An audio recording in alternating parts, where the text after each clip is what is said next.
Good morning, good morning, good morning. Listen, hey, Mickey.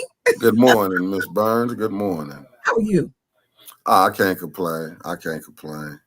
How about that snow out there? Terrible.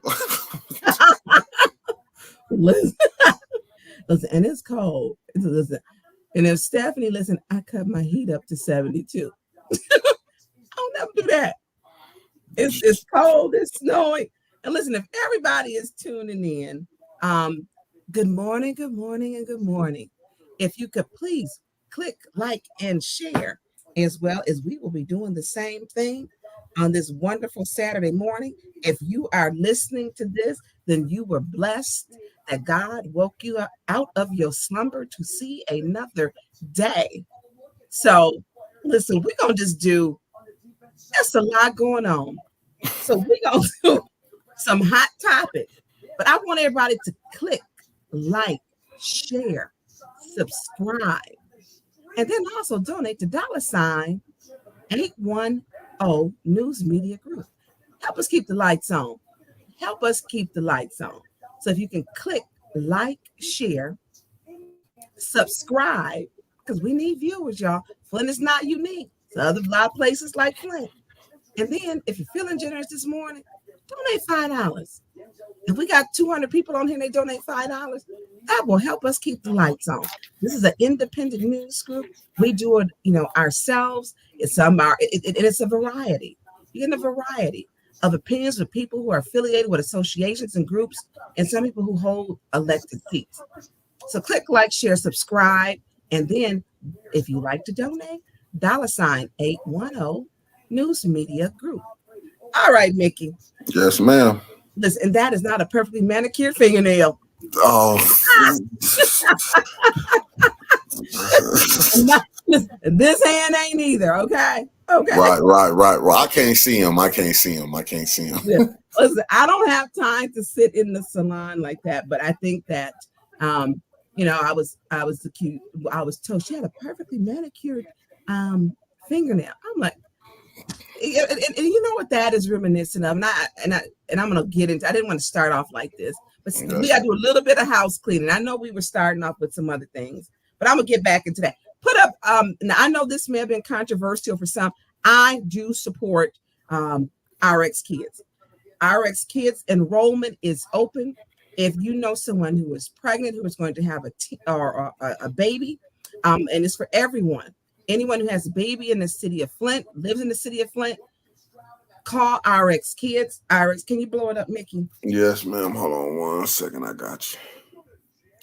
RX Kids is a program that 1 million of the Arpa funds was donated to. Another 55 million, a total of 55 million was raised. Flint opted in at 1 million. The other, 55 was given. So it's an opt-in program. This program is similar to programs that are done over in Europe. It will help moms and babies. They will get $1,500 at that final trimester, and then $500 each month. So if you know someone, that money can help. Groceries is high. It'll help offset daycare, just basic needs that moms need that first year, which will, help to build stronger families so moms don't have to worry. One thing I've always been open and transparent about is about nursing. I nursed all 3 of my kids, and I have helped people, my sisters and my niece. And nursing is something that and other family and friends. Nursing is good, but a mom is nervous. If she's nursing, she can't produce the milk. If you're worried about buying diapers, milk, daycare, gas, car repairs, those are things that this $500 a month will help to offset, and the mothers can use the money as needed. So call RX Kids. The number's on here, 844-382-8447. That number is 844-382-8447.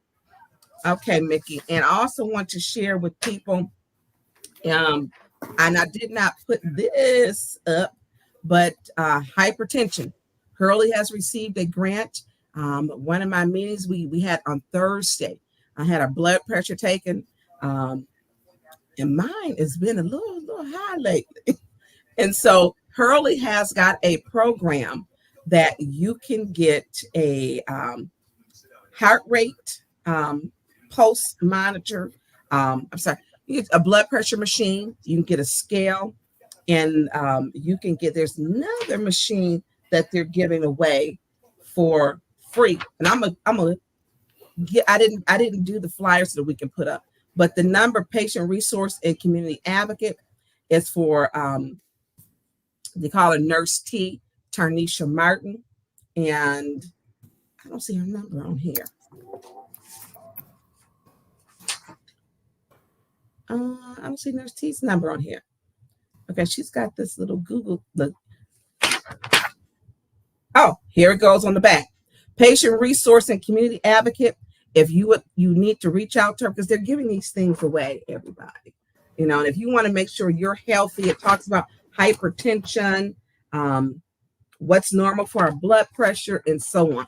And so Nurse T's number is 810-262-6100. So that number is 810-262-6100. She had a nurse, someone filling in for her that was there, and they took people's blood pressure. So if you want a scale, a blood pressure machine, and is it a pulse? This other machine, they didn't have that one there, but you can get them free. Of course, if you know someone who needs those things, you want to monitor your health, give nurse a call at 810-262-6100 to get a scale, a blood pressure machine, and they're nice. They wrote my blood pressure on top of the box, I guess, to let me know. Listen, Tonya, it's high. I'm like, well, yeah. Sometimes people will see your blood pressure high. So, Mickey. Yeah. This has been a week. I'm just serious.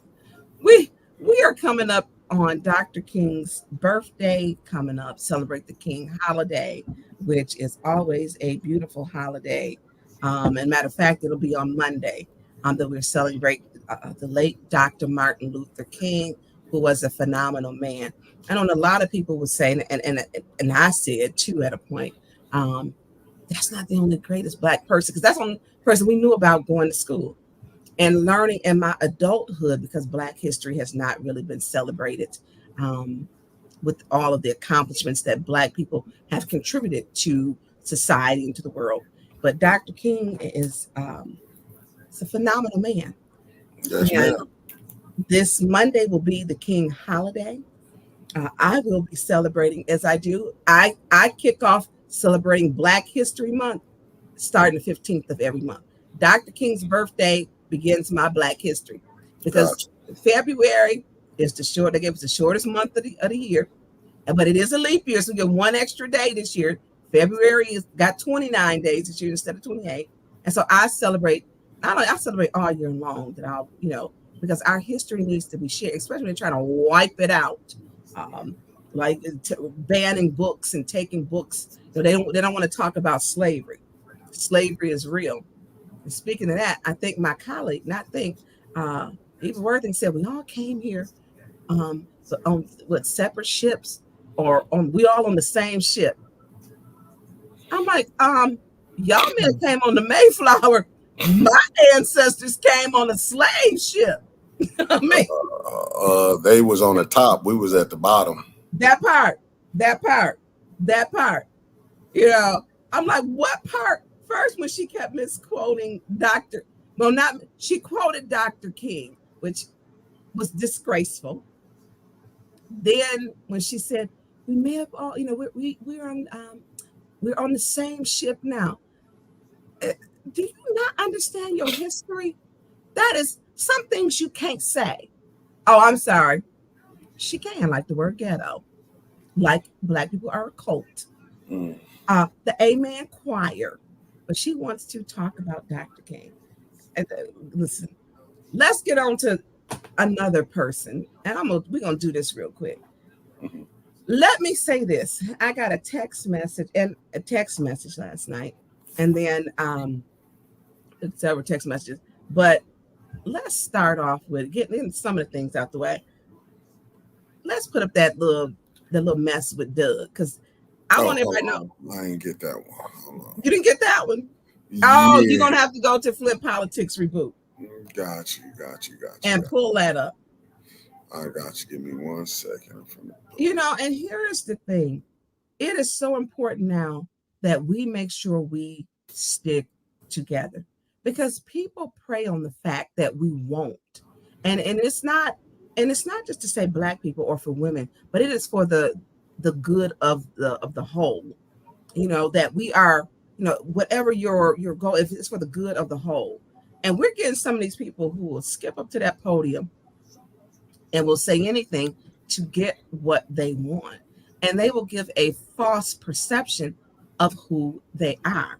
So we all know that the shirts that me and Councilwoman Jennifer Carter had, Mr. Doug Matthews decided to question what a Black woman should be wearing and demanded to see our receipts. Well, that to me is a racial. That's you don't ask people that. You're demanding as if I owe you an answer. So Mr. Doug Matthews went into Winter's Hall's inbox, which I bet he won't go in there again. He won't go again. And he put, "Hello, Miss Hall. I enjoy waving back and forth across the room with you." Okay, that's a little weird. That's weird. I thought you might find the attached interesting. People say that you got it. Please say that you got it from a confidential source if you are asked. My partner said that you had the letter that the city manager wrote to the EAB board about Mrs. Little. He's talking about the female Black ombudsperson. About Miss Little. Wait a minute, about Miss Little. The EA board about Miss Little. If this is true, and I probably need a better set of glasses on. Make that bigger, Mickey. Hell, I'm 55. How about that? Thank you. Thank you for me in America. I couldn't read. I started realizing my sight was going bad when I was like in my 30s. I'm like, I can't read the shampoo bottle no more in the back. Okay. The city manager wrote, which would be Clyde Edwards, about Miss Little's lack of suitability for the post. If this is true, I sure would like a confidential source. Lead it to me. I will also be writing about Tonya Burns, who I now like to call Sly Snakebite Burns, or just old Snakebite for short. You have to see the video. I will also be writing a lot more about the EAB board. Video included in each piece by the BTW, like he trying to be cool. Get out of here. BTW, are you interested in the interview? Winters didn't post her response, didn't she? No. Okay. Well, it was a big F you, Doug. Let me get out of here. Kick rocks. Gone somewhere with that mess. It's what it was. So, and people will say, y'all may think, or despite whatever with Winters, I'm going to say, before I took my seat, even the last time meeting, I will always, Winters, I love you. And she will tell you, people go through certain things, and we are not all meant to do the same or to be the same. And I like our own individuality, that, we are all different pieces to one puzzle. So Winchester's response was epic. Let me see if I can, it's a lot of words. She did. She said, yes, she did post it. I must have skipped it, Winters. You must. Okay, well, listen, I'm going to read her post. Is it up there? Can you pull it back up, Mickey? Hold on, let me go back and find it, because I don't know. How did I not get her response? Let me go back to her group. Her response was epic. So it had me cracking up, because here it is. Doug, who wants to call me a snake was trying to slither his way right in there. And she turned him into a group of accessories. By the time she was done with him, he was a pair of shoes, a purse, a belt. Oh, got it. Oh, I didn't know she put this on there. Shit. Hold on. Listen, I bet he won't crawl back in that inbox no more. No. Wait a minute. I know you can read this one now, can't you? That was short and sweet. I can read that one. She says, "Hello, Mr. Matthews. And being as respectful as I know how, F you. I would never in a million years ever team up with you against my beautiful Black sister. As much as you disliked her or whatever issues anyone thinks we got going on, I'ma still roll with Councilwoman Tonya Burns." Yeah, listen, that and Winters and I'm with you. It is, whatever our family is, we figuring it out. And it at the base of it is love. And that doesn't change. That doesn't change. What you don't see is we don't do like behind the scenes stuff. That we done. The only thing I work behind the scenes is working on getting some I'm gonna say some resolutions passed, voting, some other stuff that takes a lot of time that people don't see. So Winters, shout out to you and thank you for standing beside me, because I will always stand with you. Our views may differ, but us working on respectfully, both of us handling how we may differ. It's a work in progress, but I think we got it down now. I think we got it, Mickey. Mickey ain't got to be stressed. Mickey ain't got to jump off the plane with no parachute. Right. Mickey can feel. Mickey can ride, and it's not gonna be no turbulence. It's not gonna be as much turbulence. It's gonna be a smooth ride. So yes, I know Mickey was probably happy to see that, And I didn't get a chance. This week has been a busy week. I got to go back today and check out. Y'all go back and check out The Bump in the morning. I heard there was some good shows. I have not had time to watch. This week has been really, really busy. So why has this week been busy? Well, we know that the 7th Ward seat was put up to be it's a vacant seat. And I did not put up the resolution. What we knew that we had a problem with, number one, on December 18th, December 20th, January 3rd, that it did not get passed until January the 8th. And y'all, let me tell you, listen, Mickey, it's some things that would have been easier than that. Two people we had to do, because what had been figured out was, number one, they weren't going to vote on, because according to the charter, that we had a responsibility to vote on passing a resolution to make the vacant seat available so that people could apply for it. Within 90 days or as soon as possible, we were to have an election, the city of Flint. So that didn't happen. December 18th, they broke quorum. December 20th, they broke quorum. Walked out, didn't call meetings to order, just failure to do, or they were derelict in their duties, and walked out. That'd be the vice president, Liddell Lewis, and the president of Flint City Council, Candace Mashat, were derelict in their duties in their responsibilities.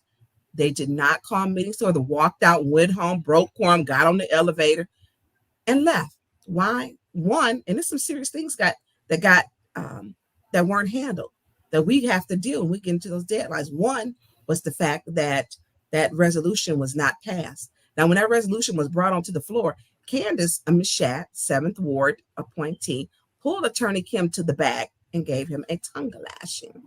So she was a little upset. That was on the 18th. Then on the 20th, they didn't vote on it. They broke quorum, left again.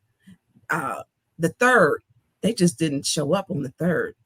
And then the 8th, they got boxed in. And why did they get boxed in? They could put up that lawsuit. Mm-hmm. And you got to blow that up. I'm working on it right now. I got you. So only way to, because they had shown and exhibited, because she had been in there, I believe, since July, Allie had vacated that seat, that they were not going to present a resolution.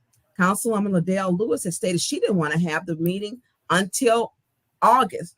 She stated that in her opinion, which it's not her opinion, it goes according to what the charter says, what the charter speaks to, as opposed to how she feels. And she stated that she felt, and I'm gonna go back. You ain't got to look it up, make it a switch off that scene. Yeah, because I'm gonna pull it up. She stated she felt that we should not have the election to August, as to give people enough time to apply for it. Why is that now? As to give people enough time to apply for it. And now I don't have that on there. And so my problem was the charter doesn't ask for Liddell Lewis's opinion. The charter says you get a resolution and for us to pass that resolution. And if you can keep the lawsuit up there, Mickey. I got you. And so they had exhibited, number one, that they weren't going to pass it. No intentions on passing it. Because they hadn't, because they broke quorum, walked out, did not vote on it. And so, and in my opinion, they had shown over months that they were not going to get that done. Our first election is coming up. We are having a special election May 7th. And for May 7th, that election, what it is because we have the recalls which are happening. And the recalls have triggered a May 7th election, which was put out by the county clerk. But Councilwoman Liddell Lewis posted, having the election as soon as possible would have been in February. Having the election in May isn't in the best interest of the 7th Ward opponents, because they would only have until January 23rd to submit signatures and until January 26th to withdraw their name from the ballot. An August election will allow interested 7th Ward residents to gather their signatures or withdraw their names from candidacy until April. As stated before, it is my desire to have a fair and timely election. I hope my colleagues share the same sentiment. Absolutely not. I don't share that foolishness, because the charter told you very clearly. Y'all were avoiding it, dipping out, didn't do your duty, didn't show up for the meetings. Then she was calling meetings, adjourn them, lickety split. I mean, I've never seen anything like this. If this had been done by 4 of the other people, can you imagine the uproar? And leave that up there, Mickey. Can you imagine the uproar that they would have?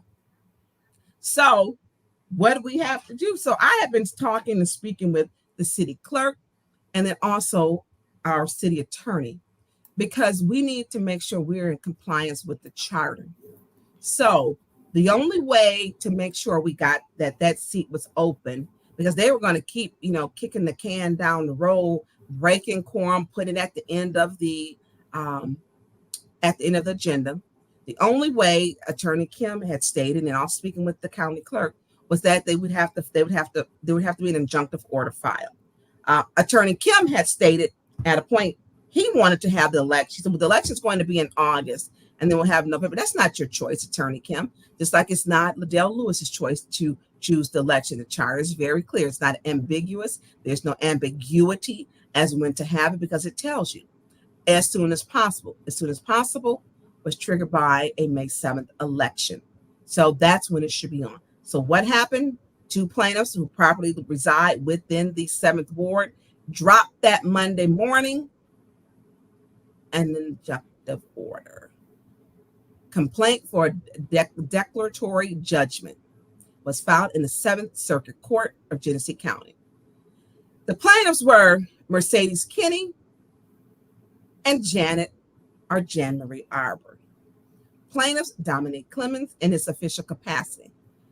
It was filed by John Fernandez with the Lentil Law Group. And this was the part that they helped, they assisted. So can you scroll up? I got you. What this would do, or how they got boxed in, was you could not, I mean, it was very clear. If we did not pass it and we had exhibited that it was not going to be passed by city council, it tried for months, numerous times, and it had not passed, and they would leave out. They wouldn't even put it on the agenda, would not and did not. So it says plaintiffs Mercedes Kinney and Jan-Marie Arpa, by and through undersigned counsel of John Fernandez, Esquire, hereby filed this complaint for declaratory judgment, which they are sitting it against Dominic Clemens in this capacity. So Dominic Clemens, who's the county clerk, was there in council chambers, and so they were going to go to court. The courts are very clear. The likelihood of the judge saying that if we hadn't passed it that night would have meant the judge would have had to intervene. And the only way to get that on the ballot for the Seventh Ward people was to have an injunctive order, because they were not going to pass it. They wouldn't even show up. And so this injunctive order was that trump card. It was like, running a Boston on them. They had shown they weren't going to be there. They had left meetings, broke quorum, not shown up that December 18th, December 20th, January 3rd, and now we're down to the 8th. And they were still trying to scramble. So Dennis Pfeiffer asked to, number one, have it brought up to the top of the schedule, because we know they will leave and break quorum if it's at the end. And somebody will quickly say, Madam Chair, I'd like to adjourn this meeting, and then they skedaddle and leave. So what happened was, when we asked to bring it up, only 2 people voted no to bring it up in the agenda, which normally is honored when we ask to bring something up. 2 people voted no.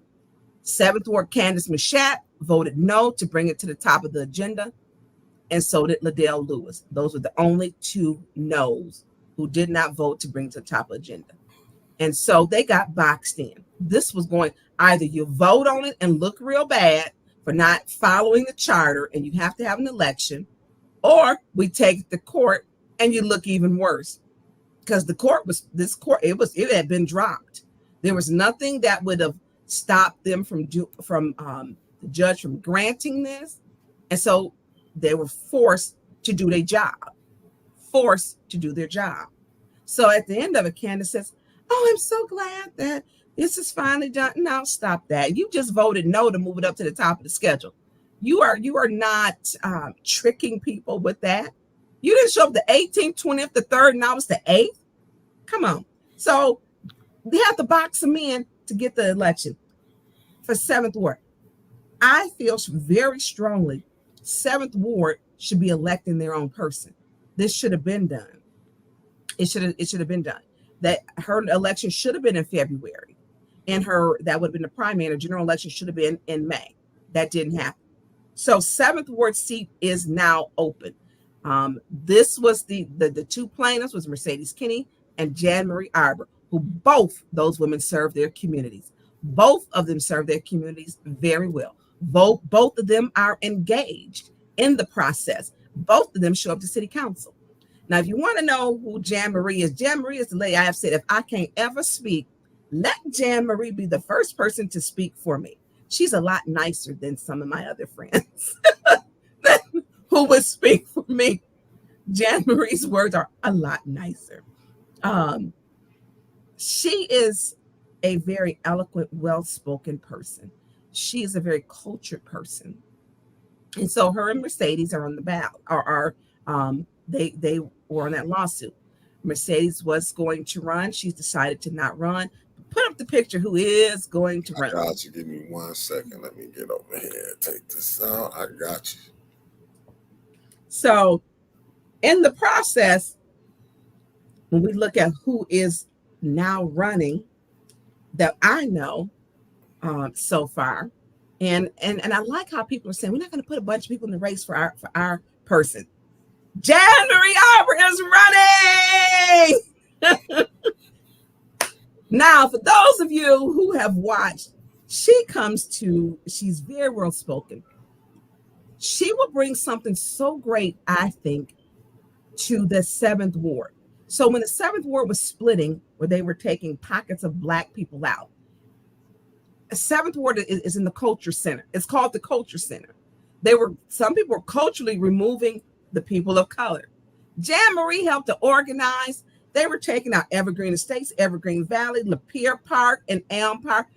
They were taking out whatever there was a pocket of Black people, they were removing. This lady, this powerhouse, this brilliant and well-spoken lady organized through the redistricting meetings and made sure that ward stayed. I'm going to say, what is a good word? It stayed together and diverse, so that it represented a cultural area of many cultures and races. I went to Pierce School, which is in the seventh ward. I went to Whittier, which is in the seventh ward. I went to Central, which is in the seventh ward. And that was one of the greatest things to celebrate. It was a culturally diverse ward. And she made sure it stayed. Oh, thank you. It stayed intact. Thank you, Deborah Overman Luna. It stayed intact. And so when we talk about, she will work for everyone in that ward. Thank you. And not Mama Quill. It stayed intact. Yes.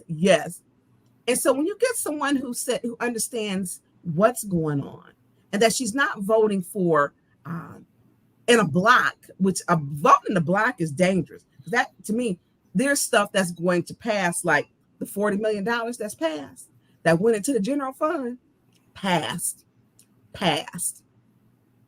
Voting in the block can be dangerous to me. I don't want anyone to we're all different for a reason. Our colors are different. Our hair textures are different. Our eye color is different. We have to celebrate each other's differences. And sending love back to you. I don't want to mess up. I'm going to mess up that name. And I want to celebrate all of our differences. And that's what the cultural center is based on. They call it the cultural center. So if you're going to have a cultural area, you got to have some culture in there. I think Jan Marie, I was so happy that, when she said she was running, there were two fabulous women who were going to run, Mercedes Kinney and Jan Marie. Mercedes Kinney has said that she is going to support Jan Marie in her efforts, that they understand that having someone in this race is pivotal to Flint's future, to make sure Flint is represented. Because right now, we have the haves and the have-nots. And I look at some of these votes coming out, a council has a great responsibility and can make a lot of changes. So, seventh ward. So the people who don't know, listen, they was working on the backside, getting that done. Make sure that was on. Jan Marie Arpa will be running. And if you know someone who lives in the seventh ward, she's going to need your support. She will be a great representative for that ward. Now, the funny part is Candace Machat threw her out a couple times. She goes off on Elizabeth Taylor. She's, warned numerous people in that ward. I would want Jan Marie as an ally as opposed to my adversary. I would have wanted her as my ally as opposed to my adversary. But Candace Machat, who now holds that seat, who was appointed, she threw her out. Good morning, Rose. So I just want to say, y'all, I shed a tear. I was like, oh, she's ready. Because I think what people can bring, and that's what we have to get back into. We need to have people that are diverse, who represent their wards and who are thinkers. She's a thinker. And when you have thinkers, and people can get mad, Mays is a thinker. Dennis Pfeiffer is a thinker. Jerry Winfrey Carter is a thinker. Jan Marie is a thinker. I want thinkers on there who can, something I may not see, so we can have healthy debate. And that is what it's supposed to be about. And not to be afraid to say, hey, I'm Black and I'm proud. So I'm excited about that. And I think it will be it'll be nice to be you know, I hope she gets it. You know, I'm glad the 7th Ward will be open, you know, for that seat. It needs to be a fair and equitable process. And I'm excited about it, y'all. So, Mickey, I know we got a lot going. I could talk about all that, but Jan Marie is running, y'all. She's running. And so she's going to need support from everyone. Okay, so Mickey, let's go on to the it's been so much happening. Wait, did y'all, if y'all didn't see that what do you call the meeting? The EAB board meeting. I think I sent you videos of that one. Where Mickey, is your mic on? Yes, it is. Yeah, it's off. I was over here talking to you with the mic off. Okay. So the EAB board meeting. It I don't know if we start the EAB board meeting or do we're gonna go to that one, then we're gonna go to the quotes where we'll do it the EAB board meeting because our council meeting was called a riot. The residents who showed up, Liddell was gone, it was a riot. You know, which, you know, I guess they're insurrectionists too and obstructionists if you're not going along. So the EAB board meeting, I think there's a TikTok on that one. Yeah, I'm thinking. And I don't know who 810 is because people be asking me. I think I might know, but I do not know. They have not told me. So whoever the 810 Flynn is, thank you for doing the TikToks because you make my life easier. Literally make it easier. So the EAB board where Carol McIntosh kind of waded in the cut to correct her. Liddell Lewis went there to complain about her council members. And it's funny because she kind of went off on Quincy, which was kind of odd because she kept saying, you can't vote, you can't abstain, you have to vote yes or no. No, we need to read Section D. And Section D tells you that a vote, okay, it's right above where it says Quincy and abstains. Do you see that one? I'm looking for it right now. You said, so I got it. So she didn't went to the EAB board on Quincy because he abstained. And guess who else abstained? They both abstained. Now, Liddell, your 5 ain't rolling. So I went back and I'm like, wait a minute. Candace abstained too. I didn't abstain. Jerry Ricard didn't abstain. Not during that vote. But I just want y'all to look at this video. Watch how her eyes roll back in her head when she's looking up like she's looking. I mean, look at that. And when she does this, R.L. Mitchell, will always say, or he has said, and I'm going to say always, he's like, Miss Lewis, what's going on? You're looking at those ghosts up there, those ghosts. Them ain't ghosts that you're looking at. But look how she went. She went here to just the people who abstained, I think was almost everybody but her. But this is the person who's leading the Flint City Council. And we're gonna get into what leadership should be. But play that video. Gotcha. I pulled the rule in the charter. Can you cut it up, Mickey? Cut up. Well, is that how to go? It said that you can't abstain unless you have a personal interest. We abstain for not we, but the council body, they abstain. So I brought that up. I was like, we just can't abstain because we don't want to vote. You have to vote yes or no. And only when you have a personal interest. They looked me square dead in my face and said, I'm going to vote how I want to vote. And I said, are you aware that you are breaking the charter? Like I said, I'm going to vote how I want to vote. And they proceeded to abstain. I'm not voting for this. I'm abstaining, and I don't care who's going to like it. Say that.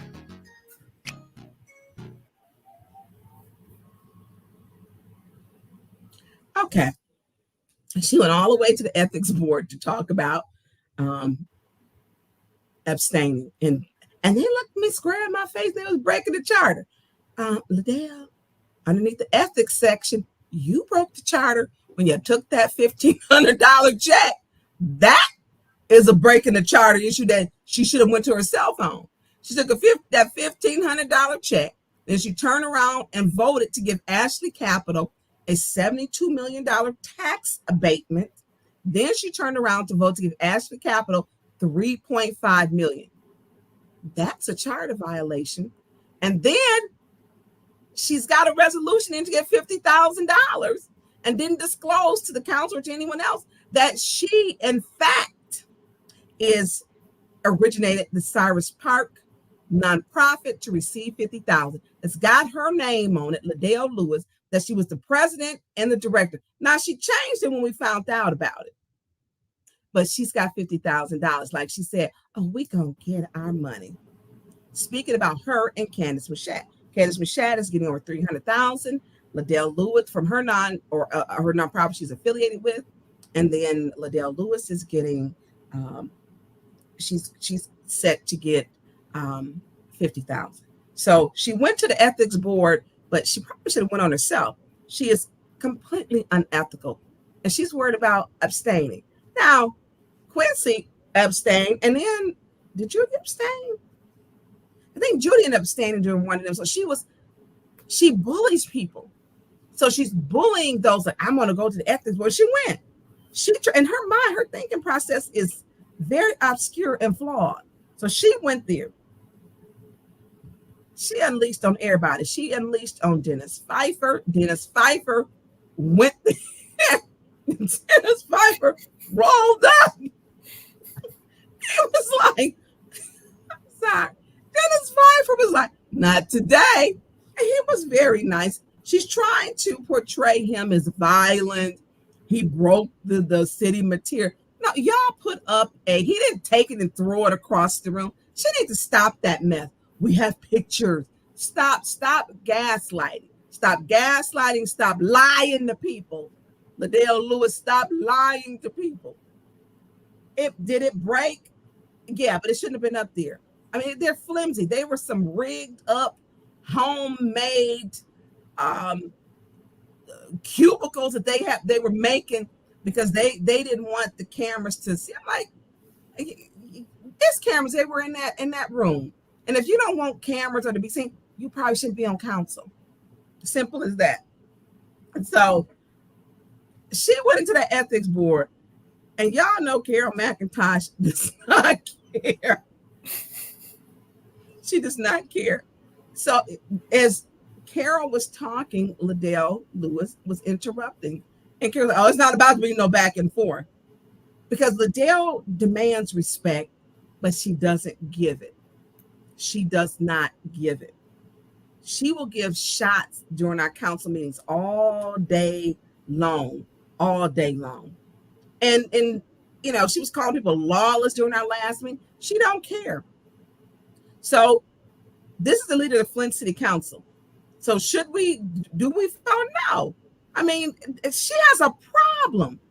This is the same person that is unethical. She took a $1,500 check.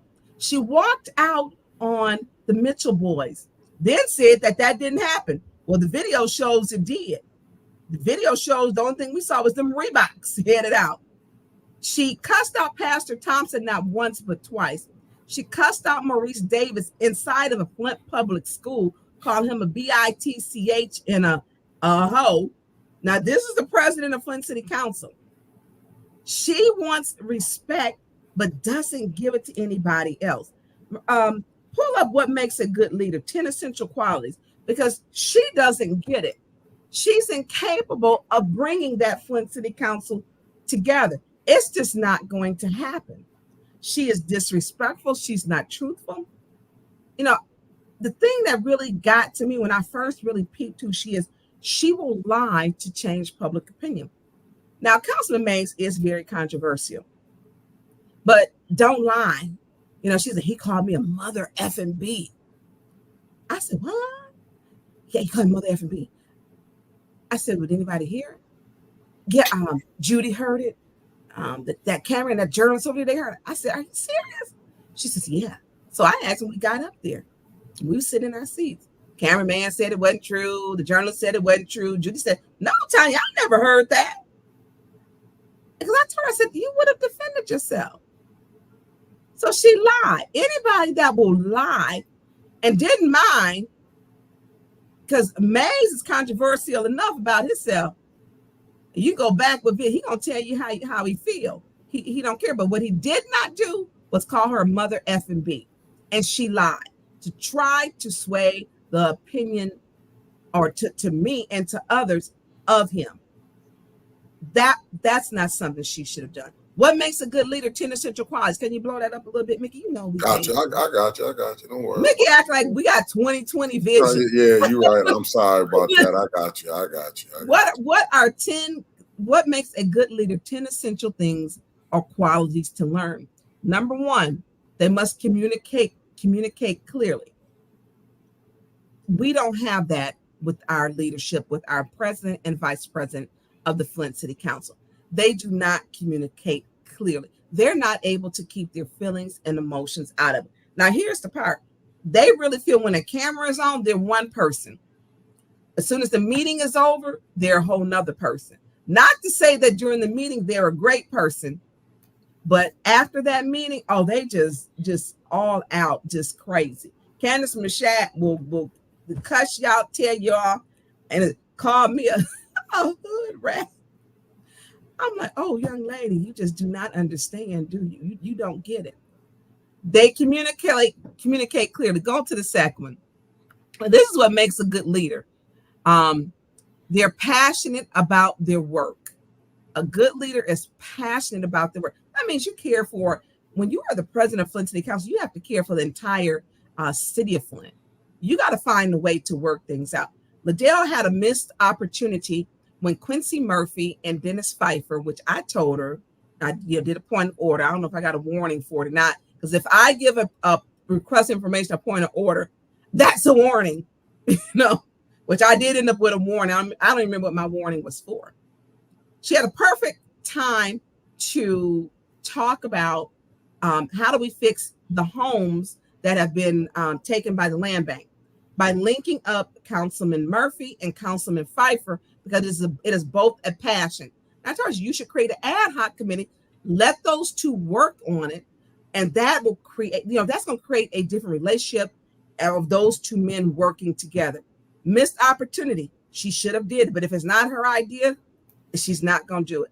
We need to, and I'm not talking about like the ad hoc committee her and Judy Priestley did with the Arpa funds. And the only thing that they made out with was Liddell was going to give her $50,000, and the residents haven't even gotten a shingle on their roof.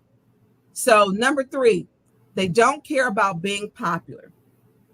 When you care about the work, you care about the work. Now we see her palling around here every single thing, which she should, if I'm not gonna say with everything. I'm gonna say like when she's with the mayor. Her thing is her popularity.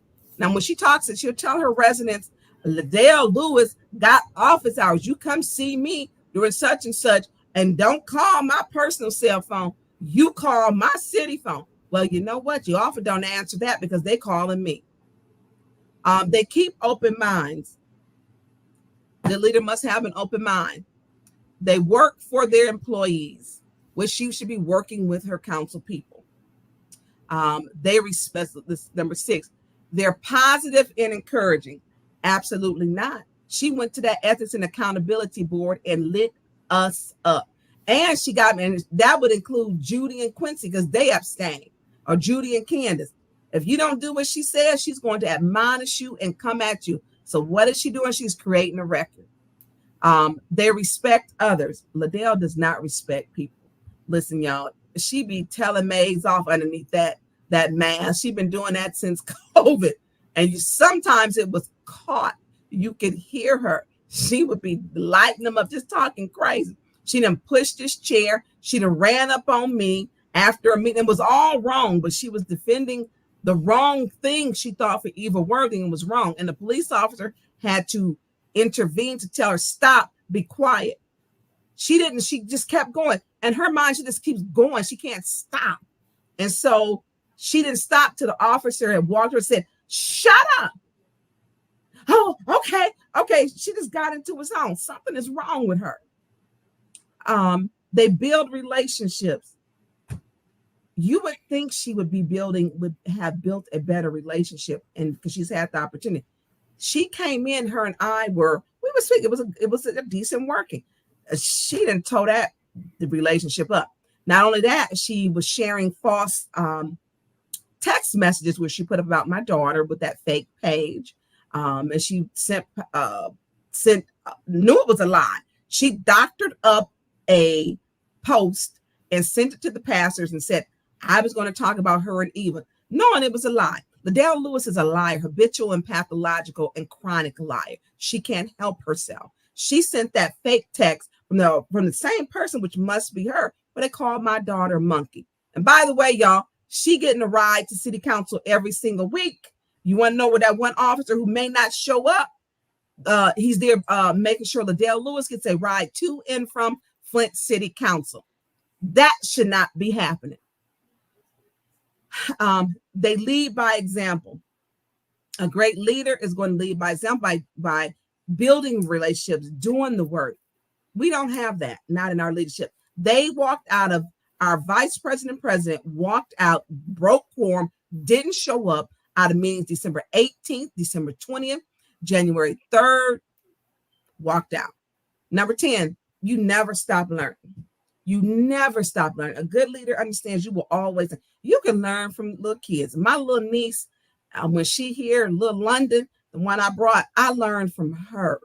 I mean, you can always learn from any person, never stop learning. Don't turn off ideas because just because it's not your idea doesn't mean it's a great idea. It's not a great idea. Mickey, let's go up to, so what did we miss when they walked out those meetings December 18th, 20th, and the 3rd? And it's pink and flowers. And I got you. I think it's 3 pink. I was in a flower mood. I don't know why, y'all. It's the background. But I was in a pink festive mood. I got you. I see why you put it in pink flowers now. I see. Yeah, I see. So highlight madness. that part. There you go. So dates that it's another one before that one. Oh, okay, I got you. Hold on, that's gonna be the second one. I got you.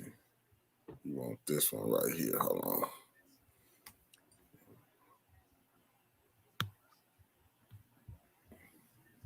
And I'm gonna tell y'all some of this stuff, and I was looking at, we in this meeting. You want this one right here?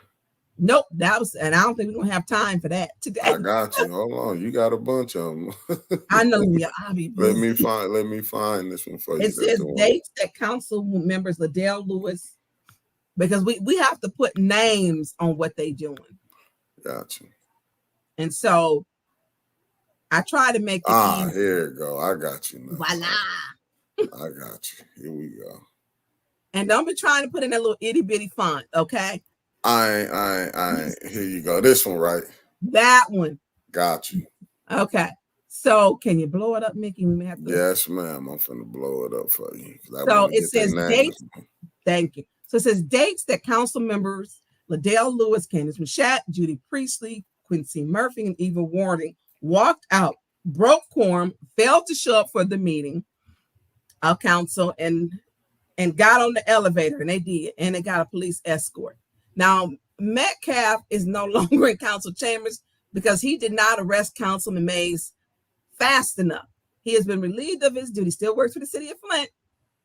He has been relieved of his duty, but he's not in the council chambers anymore. They got him out on the street patrol. That's like being punished. And it's because he didn't arrest the people, the rioters, the residents who tired of the garbage that Liddell Lewis is doing in Candace Machette, putting out their own residents.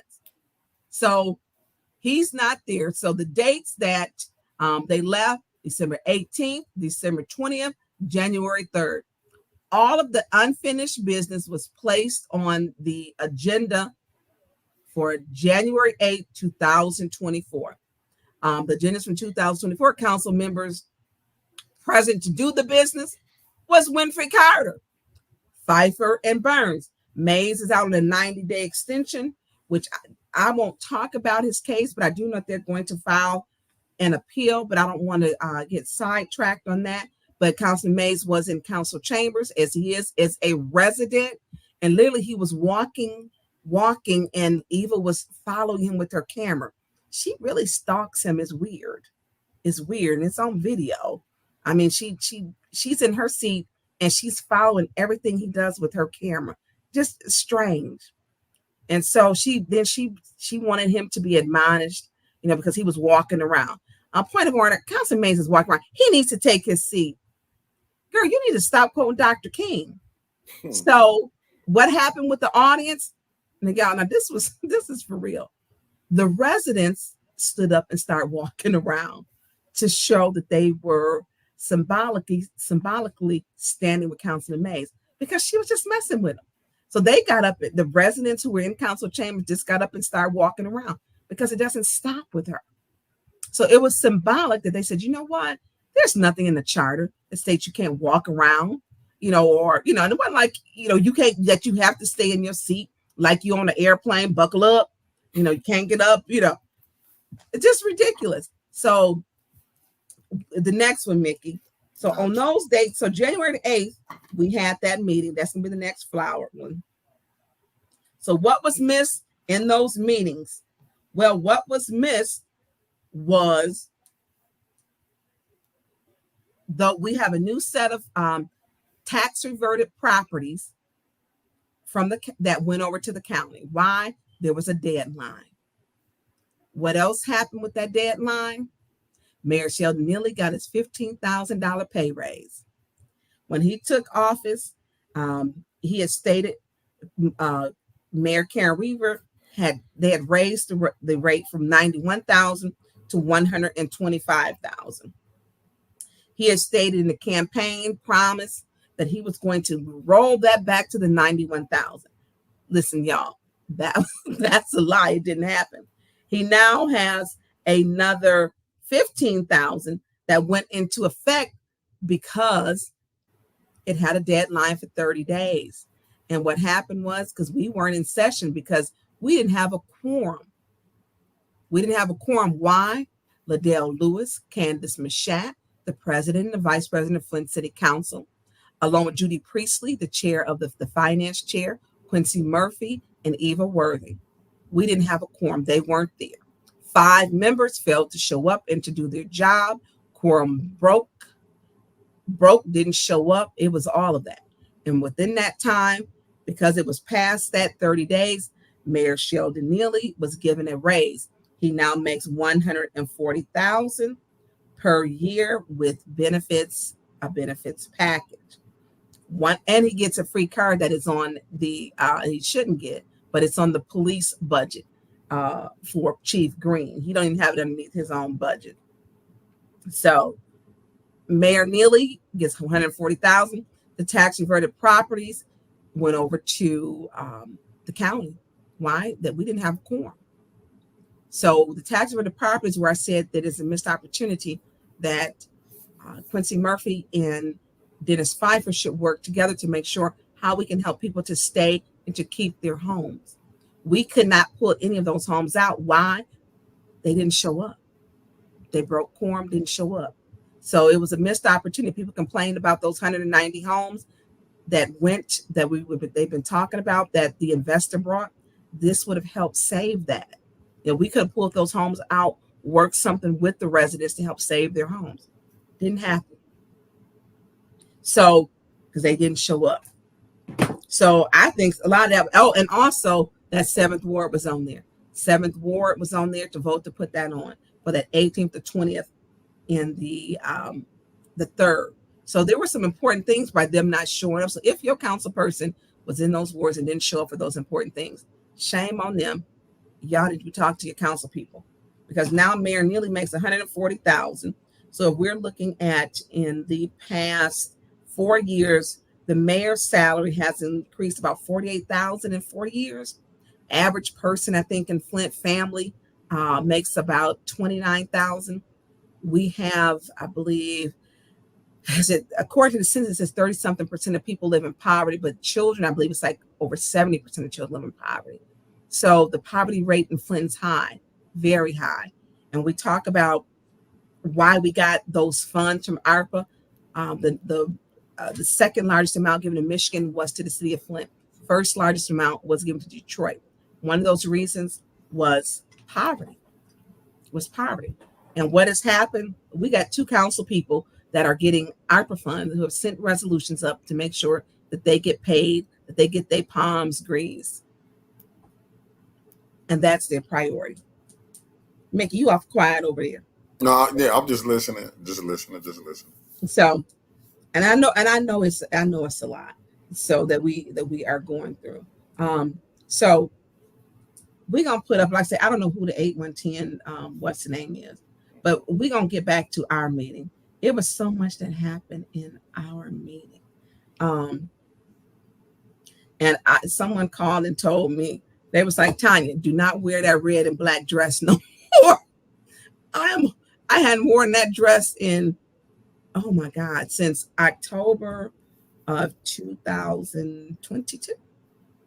And that was when I got, they threatened to hang me or whatever. And I'm like, you know what? I'm retiring that dress. Because what happened? I wore that dress. That's when let's play the TikTok where the one who did the Martin Luther King speech stood up. I guess she was gonna fight Dennis Pfeiffer this time. She stood up to Nuck If You Buck with Dennis Pfeiffer and stated to him, oh, that's the TikTok. So it's being lazy with that when you had a stroke. I'm like, if I had pearls, I would be like, clench my pearls. Did she say what we heard her say? And yeah, she referenced his stroke. You want the Martin Luther King TikTok? Hold on, was that a TikTok? I don't want to play the. I'm gonna have you put up the. I think I put it at the bottom. I want you to put up. There is a. It's above the King one. This her quoting where it says, "Evil word quoting Dr. Martin Luther King." And then, oh my God, I'm making sure I got the right one. It's okay. Right above the Dr. King one. I got you. I got it. I got it. I just right. I can't believe I'm gonna put this shit. Listen, and let me tell you, I was literally in shock. I'm like, am I hearing this? She want to talk about love, and to talk about, hey, do you understand what Dr. King was and what he did? This one right here, the special affairs meeting. Because it was just right above the Dr. King one. I don't know if that the Dr. King where it says, and maybe I need to send this one back to you so you can have it at the bottom. Okay. Because I want to make. I think that one is it. Okay. Yeah, play that one. I got you. I'm gonna play it right now. It's very intolerable to sit here while we have members shooting at other members. Just the hate that comes across it's not healthy for anyone, and one of the reasons I'm leaving. I consider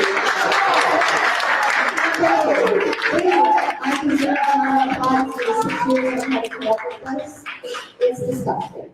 So I'd like to read some quotes to you. We may have all come on different ships, but we're in the same boat now. Excuse me. I'm reading, and I'd like to talk about shouting out and rudeness. I have decided to stick with love. Hate is too great a burden to bear. Love is the only force capable of transforming an enemy into a friend.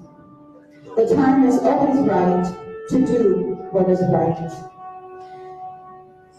Faith is taking the first step when you don't see the whole staircase.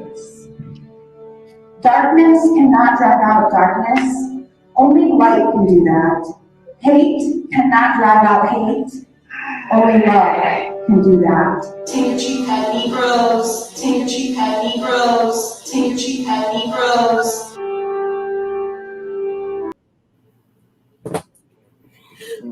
Mickey. Yes, ma'am. I couldn't believe she had the nerves to do that. This is the same one who put her hands on Jasmine Stanley and then turned around and said Jasmine Stanley hit her. It didn't happen. She's lying. And then she had the audacity to read that. She then stood up. Let's put up the one where on that one you can see, thank you, whoever 810 is for that one. Because it showed at the top her, twice wanting to fight me. And she keeps standing up out of that seat, because she wants to fight. So if you can put the one where it says 18-2024. I got that. Flint City Council. Yeah. I got it. Hold up. Where you want me to take it to? No. I don't want to do that one. Okay, let me come out of that one. Yeah, because there is a Gotcha. I want to do, there's the TikTok, because they did the TikTok where she stood up to fight Dennis. I'm like, oh, they did that one too? They did that one too. Hold on, let me find which one is that. Okay, one? I'm gonna put it to the bottom. Gotcha. That's it. Okay, because I don't, things got a little bit busy, and I'm sending it to you now. So love, it takes love. Love draws out hate and all. Yeah, I'll ask you. You should have it now, Mickey. I got it. I'm gonna put it up. And this is the same person who stood up against me, wanted to fight. She's lied and said I hit Doug Matthews, didn't hit Doug. Now Doug did tell the truth when Liddell was in the ethics board that I did not hit him, but he still referenced my perfectly manicured fingernails, which basically is him stereotyping Black women as if Black women, it goes back to the welfare queen mentality that, what we spend our money on and so on, which is it was a racist thing for him to say. They're perfectly manicured fingernail. Sometimes it just becomes too much. But right here is right before she stands up. And this is the person she has read prior about Dr. King and love and quoting him and, her seriousness. And then this happens. Mickey, cue it up. Gotcha.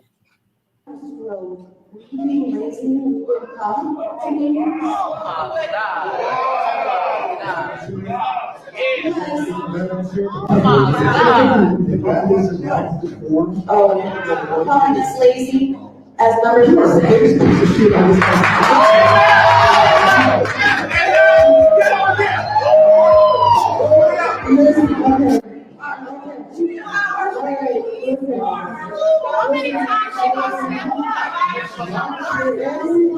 never say that to a man.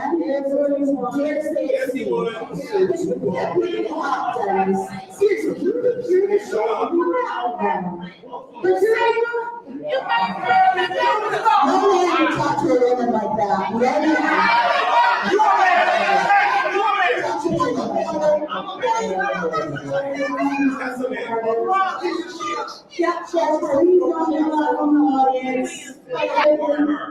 Everybody. Ms. Morgan, refrain from speaking on his medical condition. Yes, I know what you said before that. Refrain from speaking on his medical condition. I would like to point out that he called me the biggest piece of shit. So, can we give him more info?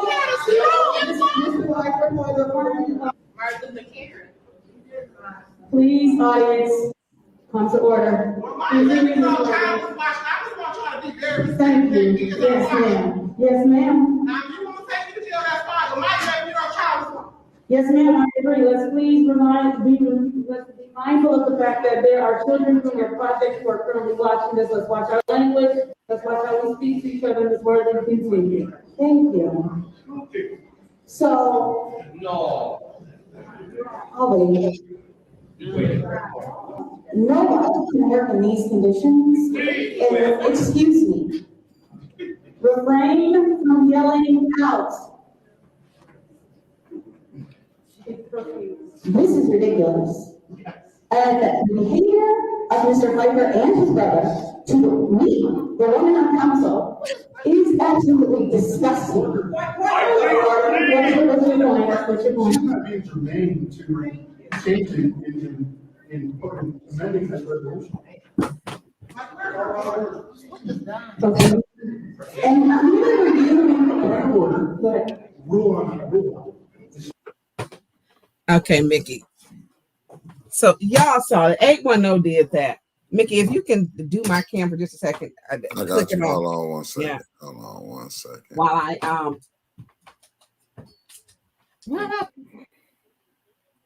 because I ain't trying to do this power. Because this little power go quick, bomb. So as y'all see, as she read Dr. King's speech, she quickly jumped up out her seat again to want to fight. Councilman Pfeiffer. So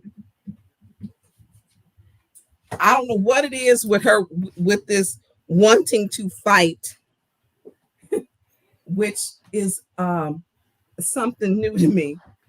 Okay, Mickey. All so right. I had to plug in. So when we look at what's going on with her, it's unbelievable. It's unbelievable. So as she quoted Dr. King, who did the nonviolent protest, he used the theories of Gandhi, but she has stood up to fight me twice, Councilman Pfeiffer. I'm gonna say 3 times, because this one time when I was coming down, come on, Tonya, come on. I'm like, girl, bye, go somewhere with that mess. And then she stood up to fight Councilman Pfeiffer. She put her camera in Don Pfeiffer's face. Now, she didn't like what he said to her, but you don't jump in a man's face and throw a camera. You don't do that. And then you're making crass remarks to him. You don't do that. So,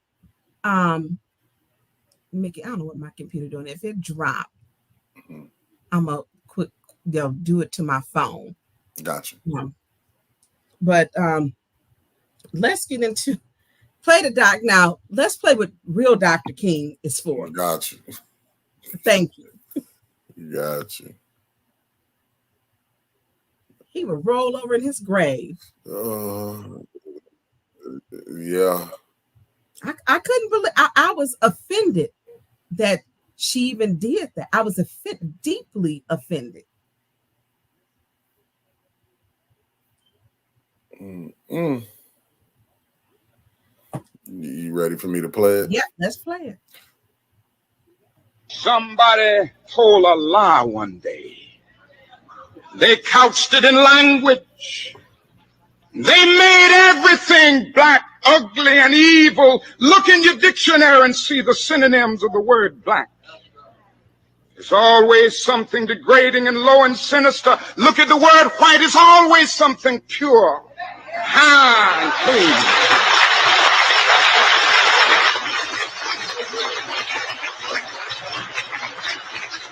But I want to get the language right tonight.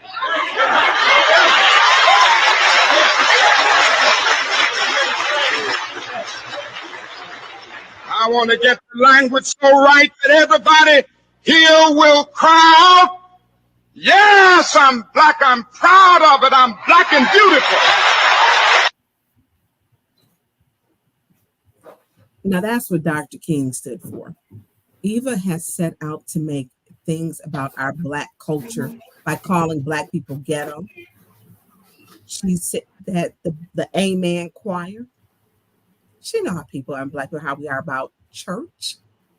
She's called black people in the first ward a cult. Liddell Lewis, which going on with the Nazis, called them the riots. But it always takes one of us that they'll use, like Doug Matthews thought he was going to use or to go after me and use Winters. And Winters said, no, not today. Not today. Some people will sign up for that assignment. Winters didn't go for it. Doug won't climb back in that inbox. Dr. King stood for nonviolence. and she quoted him. That took a lot of nerve ball, a lot. So we're gonna go on because I ain't gonna tell how long my battery gonna last, y'all. Gotcha. We're gonna go on to one of the big things, the letter. That's another issue. The letter with that was put out. I did not put the letter out for the record. And the letter is the one with maybe I didn't put it up there. I didn't send that to you. The letter from Yeah, I didn't get it.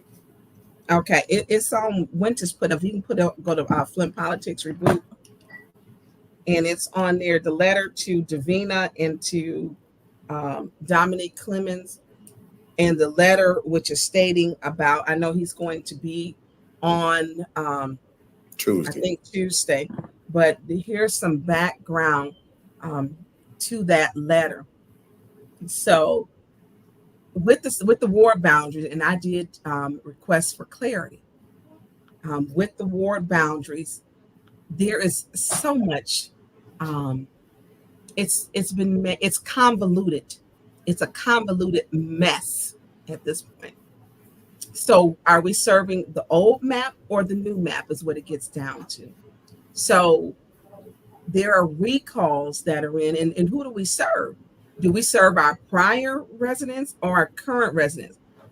I personally serve them all. I do. If you call, even if you're not from my ward, I'm gonna help you. What letter am I looking for? Not to cut you off, Tonya. It is going to be, and maybe I need to send it to you. It'd be the letter that Dominique Clemens sent. I mean that state of Michigan sent, because the NAACP had requested that they send a letter. NAACP, I know people have been saying, when is the NAACP gonna get involved? NAACP Flint is involved. They request to have something writing. Yep, you got it. And so they are making sure the voters are not disenfranchised. One was with the 7th Ward, and the other one would be with the Department of State. And this came from Joyce Lynn Benson. So there's also the State Board of Elections. So this went to Dominique Clemens and Davina because they're the county clerk and the city clerk. So are we using the old map or the new map? Our clerk has been using the new map. The county clerk is stating to use the old map. And you go all the way down to the 3rd page, because this letter was it was everywhere. So the city clerk was using the new map because the city attorney told her to use the new map. He is now stating to use the old map. Well, here, let me. If the city attorney can't get it right, it won't pull up. I'm gonna pull up the 3rd one. All I had was I just had the 2. Let me pull up the 3rd. So he's saying to use the old map. Now, here's the thing. In January, we had to be complete with the redistricting process, 2022. We passed it, and it went and voted on and accepted it in April 2022. We have had an election since then. Furthermore, the precincts have changed. And on your voter ID cards, it tells you which ward. Now, why would they be saying use the old map? Them people they can vote to take you out, but they can't vote to put you back in. That don't even make any sense. Down in Detroit, they've had recalls. And guess which map they use? The new map. A precedence has been set. So all of a sudden they get to Flint. Don't nobody know what to do. Our clerk is using, I was told, the new map. They're stating now, when they sent this out, use the old map. Who and why would they use the old map? They are making this a convoluted, hot damn mess. This is ridiculous. One, if you go to can you blow that up to that 3rd page? Because I'm going to read that last, because you get down to all this other stuff. Oh. So, hold on, let me go back and get the 3rd page for you. 1 second. Let me throw it up because it was a little bit on there. I got you. So that 3rd page, when it gets down to all of a sudden, don't nobody know nothing. Detroit has had recalls. They had some recalls, but some people didn't live where they were supposed to live. So the third page,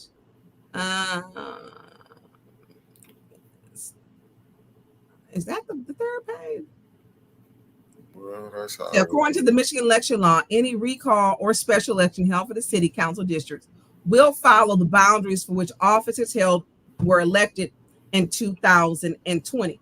We were not elected in 2020, first of all. We were elected in 2021. Again, clerks should submit with legal counsel any provisions of the city charter or provisions of the state law and the Michigan law that may apply, because district lines and precinct lines have been updated in QVF conducting an election in May, and while election May in May with the old boundaries will pose logistical challenges. The Bureau will contact the city and county clerk offices to discuss the best method of addressing these challenges in May and in the future. This should have been done. Let me tell you, Detroit is using the new map. So they need to stop all this nonsense trying to make this a convoluted mess. This is not that hard. Why would we go back? If you go to Flint Property Portal, it states it's using a new map. If you look at, when you look in the database, it's the new map. Why are we saying that we're using the old map and no other municipality is? Flint would be the only municipality using the old map. So I believe it's going to be the call of the city clerk. And what is the city clerk? She's using the new map. So I don't know if it was, if they're, how do we serve? Who do we serve? And what are our boundaries? Why would this go every 10 years is done? So how would they said it would send us back to 2026? I mean, it wouldn't go into effect in 2026, that they may get new voter ID card. Y'all, they making this a mess. They didn't know what the first recalls, what the boundaries were, and who and why didn't they tell the residents? This is crazy. It's crazy. So I'm looking for that letter. We should have. I did send the email for clarity. It is the responsibility of our city attorney to make sure that the city clerk and his department provides her with clarity. And they all got to be on the same map, the same page. Some of this stuff, I mean, it's ridiculous. You can't make this up. They don't know which map to use.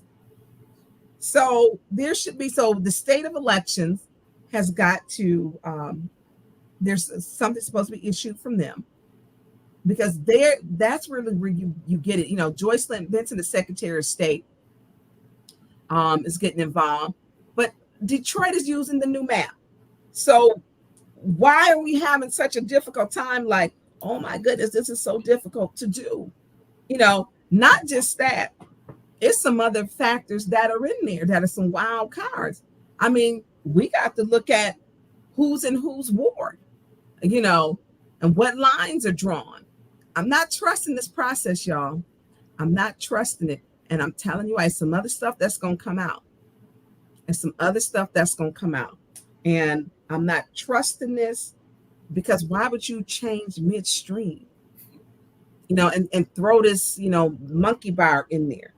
And that is exactly what it is. It's a monkey bar, monkey wrench.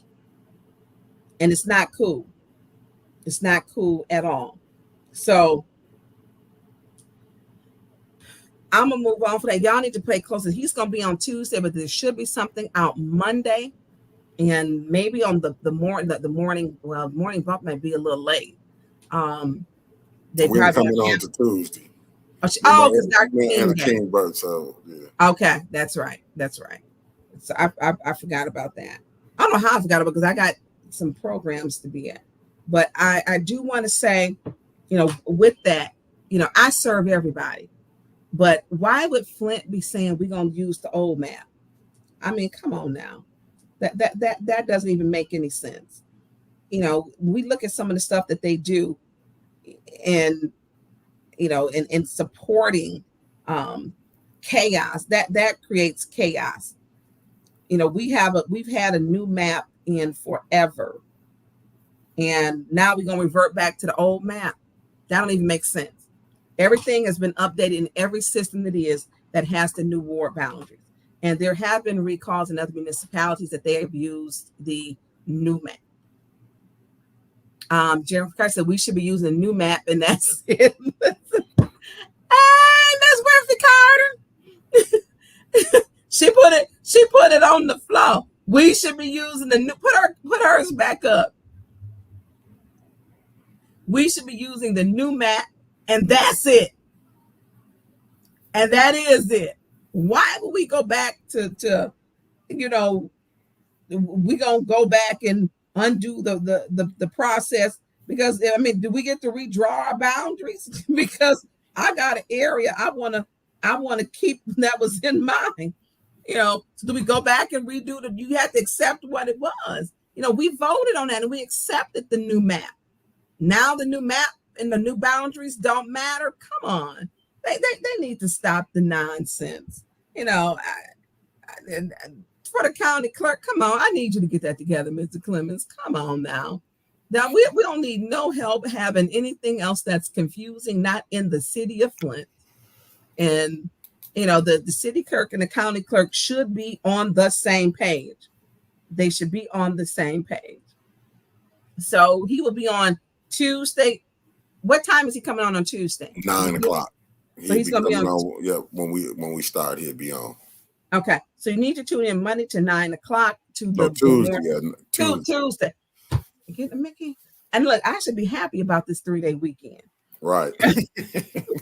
But a weekend don't mean a weekend for me.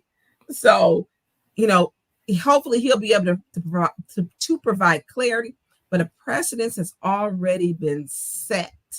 And there's some other things that's going to come out, in this, and the new map, as Councilwoman Jasmine Carter stated, we should be using the new map, and that's period.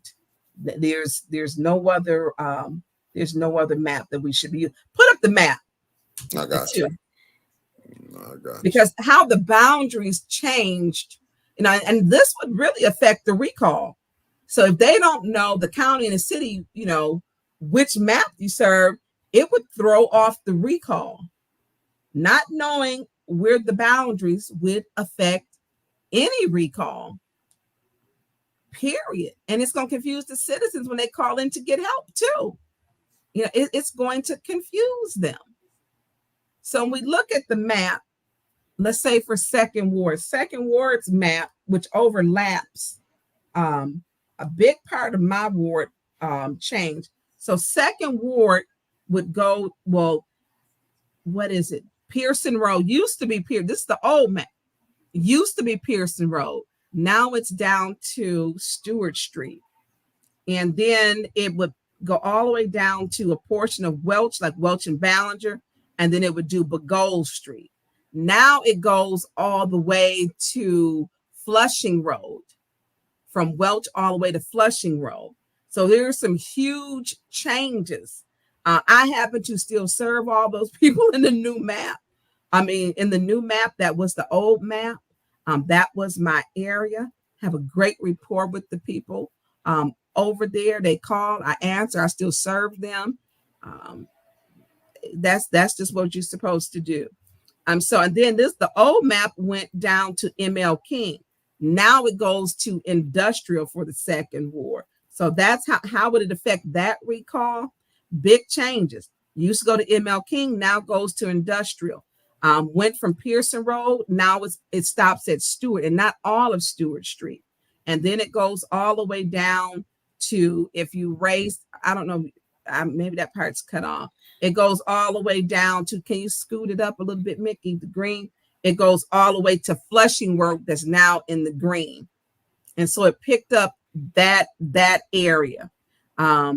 So we go all the way down, but there's a look. So when we look at it, for those who are the recall and which part of your district that you serve, these are big changes, really big changes. And so they're figuring out old map, new map. That should have been figured out. Detroit is using the new map. So, Mickey, anything you want to say? Put up the pink thing. I caught you. Hold on 1 second. I'm finna. Because my computer did not die, y'all. Okay. Nah, I'm just tripping off of Which one, Martin Luther King? No, that that was crazy. But no, I'm just tripping on why is they going so hard with the redistricting like now, and Miss Beverly Biggs been out there getting signatures, and now you finna say we got to go back to the old map. Yeah, but here, right, and so the only part that would be saved was probably that core area, right, that did not change, and this should have been done because this isn't the first recall. If y'all got questions while me and Mickey talking, throw them in the chat. If you have got questions, it's time to talk. What questions do you have, and what's on your mind? What's on your mind?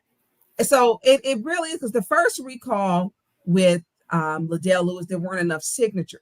But which map were they using? New map, old map? And so now things are coming to court. So this is the second time for the recall where they're using new map, old map. So it's turning into a serious convoluted mess because the new map is what we voted and accept. The state accepted it also. So how you going? So if I lived in the old map, I can recall you, but I cannot vote to put you back in because my address has changed. That don't even make sense. It's like common sense is out the window.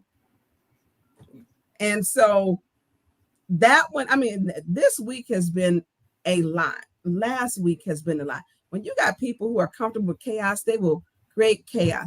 James Carmichael, can you tell her some of her people still think they're her council person and they will not sign because they think people are out trying to get signatures for her? Well, thank you, Mr. Cochran. And that part, I don't think that they did enough. We don't mail them out. People do not know that it's been a change because people still call. I got some people from the associations who they still call me. They be like, you're not my council person anymore, but and I'm like, look, I work for the people. I'm here to serve. What do you need? Now that they just call. So they did not change with the change. They did not. But they have called, a lot of these people have called Liddell Lewis. She won't answer. She won't return call. Well, she put out Dora, Miss Mayfield. She put her out who's she is, and there's an update on this. She will be getting housing assistance to get some help. And it wasn't because her council person helped her. She abandoned her and threw her out of city council chambers. John Scott said, what happened to blight and crime prevention being the main focus of Arpa dollars? That was all council talked about for 6 months with that $94 million that came to Flint and now cricket. Well, John, leave that one up too. Because I'm going to expand on that. Blight falls underneath the mayor's budget. It was moved to his budget in 2020, I believe, early 2020. So blight is under his budget. Those dollars for the Arpa are remaining are in the general fund. As the CFO stated on record, they have started spending that balance of that $40 million. He stated during the council meeting, and I like to make sure they reiterate so we get it and everybody else say it, hear it coming from the CFO's mouth. And so blight falls underneath the mayor's budget. Now pay attention, we had like $1.something million in blight. Liddell Lewis's resolution fell under blight. So some of them resolutions going to be changing. Watch as they start coming back up, and they're going to be under blight. Now, what I had, which was really kind of, it wasn't strange, I had some contractors reach out to me and ask me why would they have to meet with the mayor? Because they were trying to get contracts. Why is the mayor meeting with contractors? And then asking them, you need to get on my campaign, list. You donate to my campaign. So, I wasn't in those meetings, but that is unethical, in my opinion. Why is he answering to blight? You have to make a meeting with the mayor? No. But you look at those resolutions that coming up, and you will hear in one of the meetings where Liddell Lewis said, well, right now we need to follow these Arpa dollars in order. We need to stick with, we're working on blight. I guess so. Blight's underneath the mayor's budget. She carries out the mayor's orders. Wherever the mayor is, she is. Wherever the mayor is, Liddell Lewis is, period. She's carrying out his agenda. She is his queen on the chessboard. She goes in, she gets it done. They don't do what she tell them to do. Then she took them to the ethics board. Quincy didn't do what she said to do, took him to the ethics board.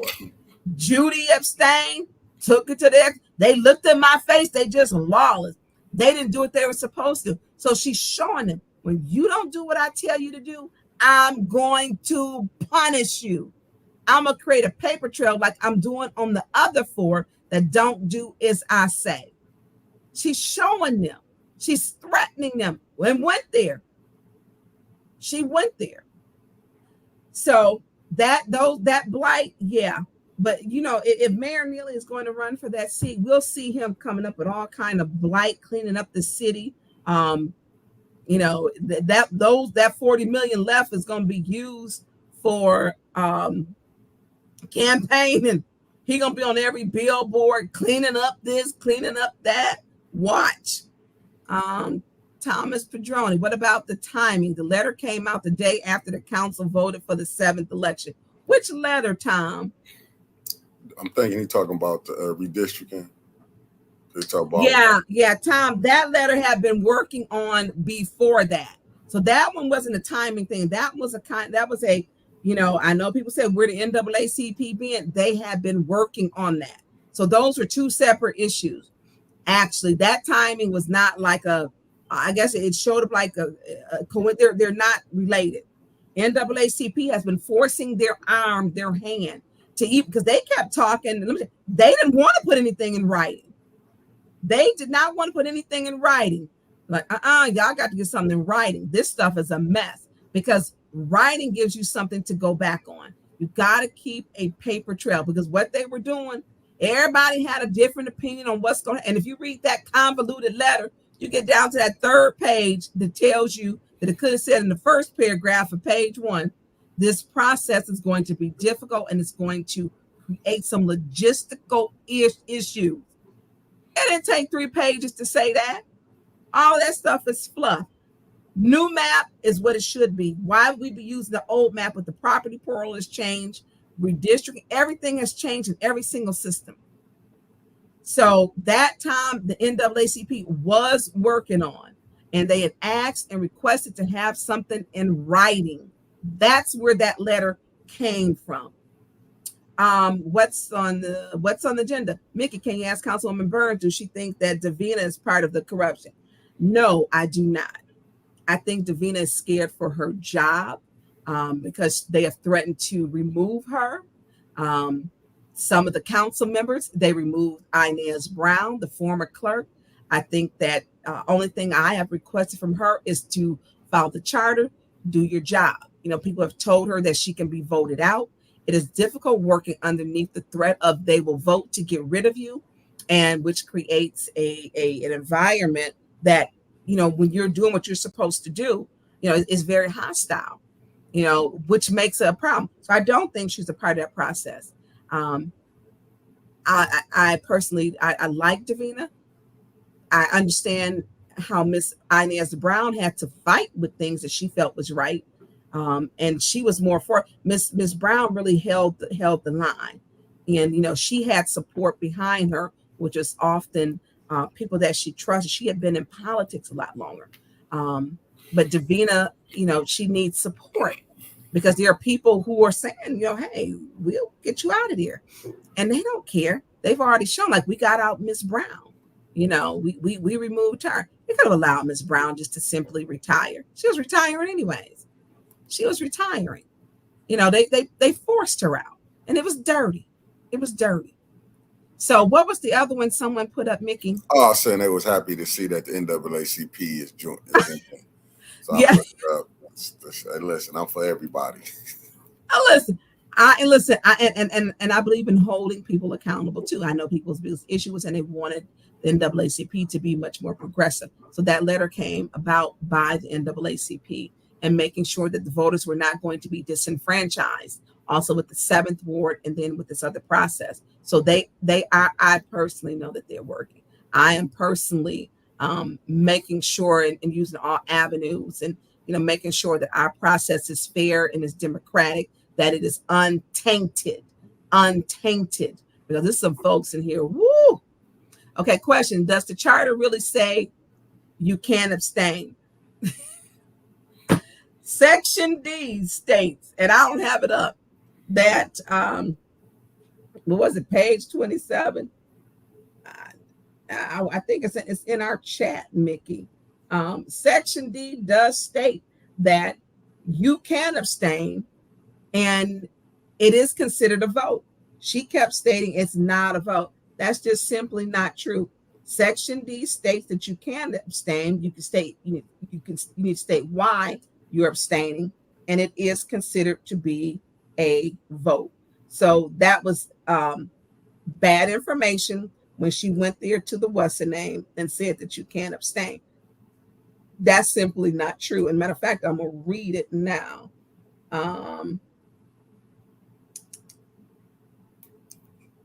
That's the special election. Because it got called during the Ethics Accountability Board. I think the guy, Patrick, he read it and it said you can if you want to make a statement why if you don't like it. Something, I'm not saying it verbatim. Yeah, Patrick Julian, yeah. Patrick Julian, yeah. Uh-huh. And so it's Section D, and Patrick also told him he wasn't gonna be there all night with that mess, listening to Liddell and that stuff. He wasn't gonna be doing that. You can. Section D states that you can, and I would have to put the Flint City Charter. You can abstain, and you can state why. But she went to tattletale on her Padres, who support, to let them know, I will take you to the ethics board too if you don't do what I say. And she did. She took them and she took them, and took them to the ethics board. Now she has a problem with control. She wants to control what everyone is doing and their thoughts. You're gonna do what I said. And I have heard her talk to Quincy like he was 5 years old.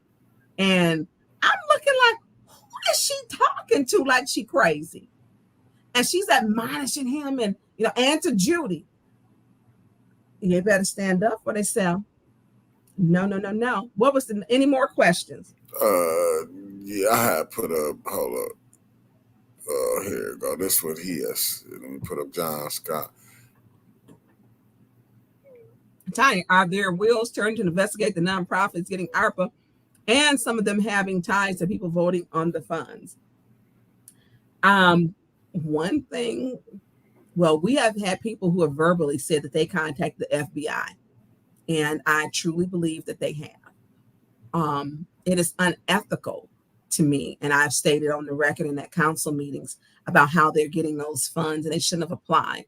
And I'm looking at how they're moving them. I'm looking at Ashley Capital. Let's talk about Ashley Capital, where they took checks and then they voted to give a $72 million tax abatement, and then voted to give Ashley Capital $3.5 million. And Habitat for Humanity, check was written to Habitat, personal check was written to Habitat for Humanity, and then was turned around, voted to give Habitat for Humanity was $2.5 million. I mean, people are like, how is this happening to Flint? How and why is it happening to Flint? Because we are seeing that the mayor of New York was investigated. We know that Kwame Kilpatrick, they did an investigation on him.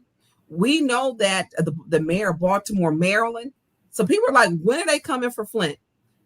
They don't tell you when you call and give the FBI information. They don't tell you how they're going to do it, when they're going to come or show up. They don't. They don't. And so, I can't tell you. I don't know if they are. They don't tell you if they're here.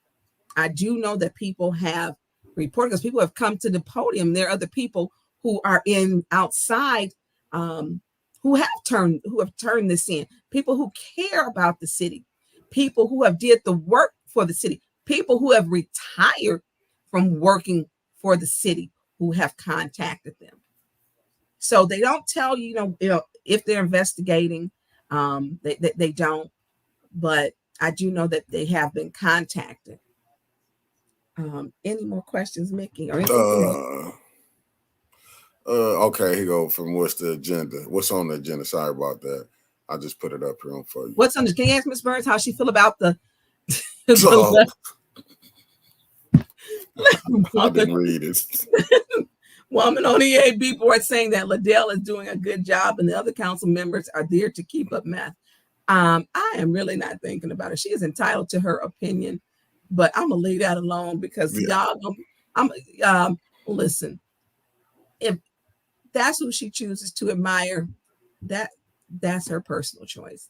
But her being on the EAB board and saying that she's doing a great job and she can't be indifferent, she's showing her bias.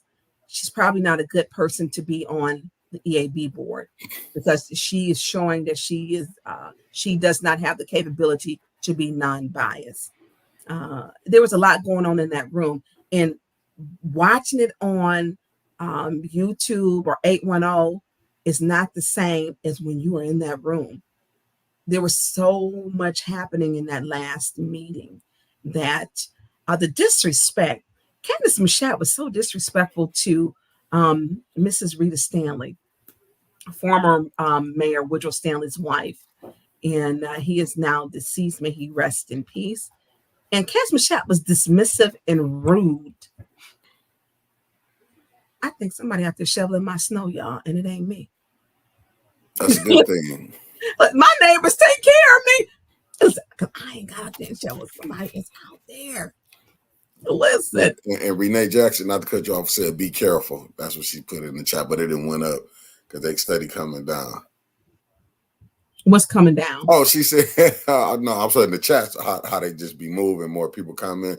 She said, I'm in taking that paperwork so she won't get sick, I guess, but taking people was coughing, people was coughing, and and Kim was handing out that paperwork. Listen, that paperwork was something else. Listen, I do want to say, as people on the EAB board,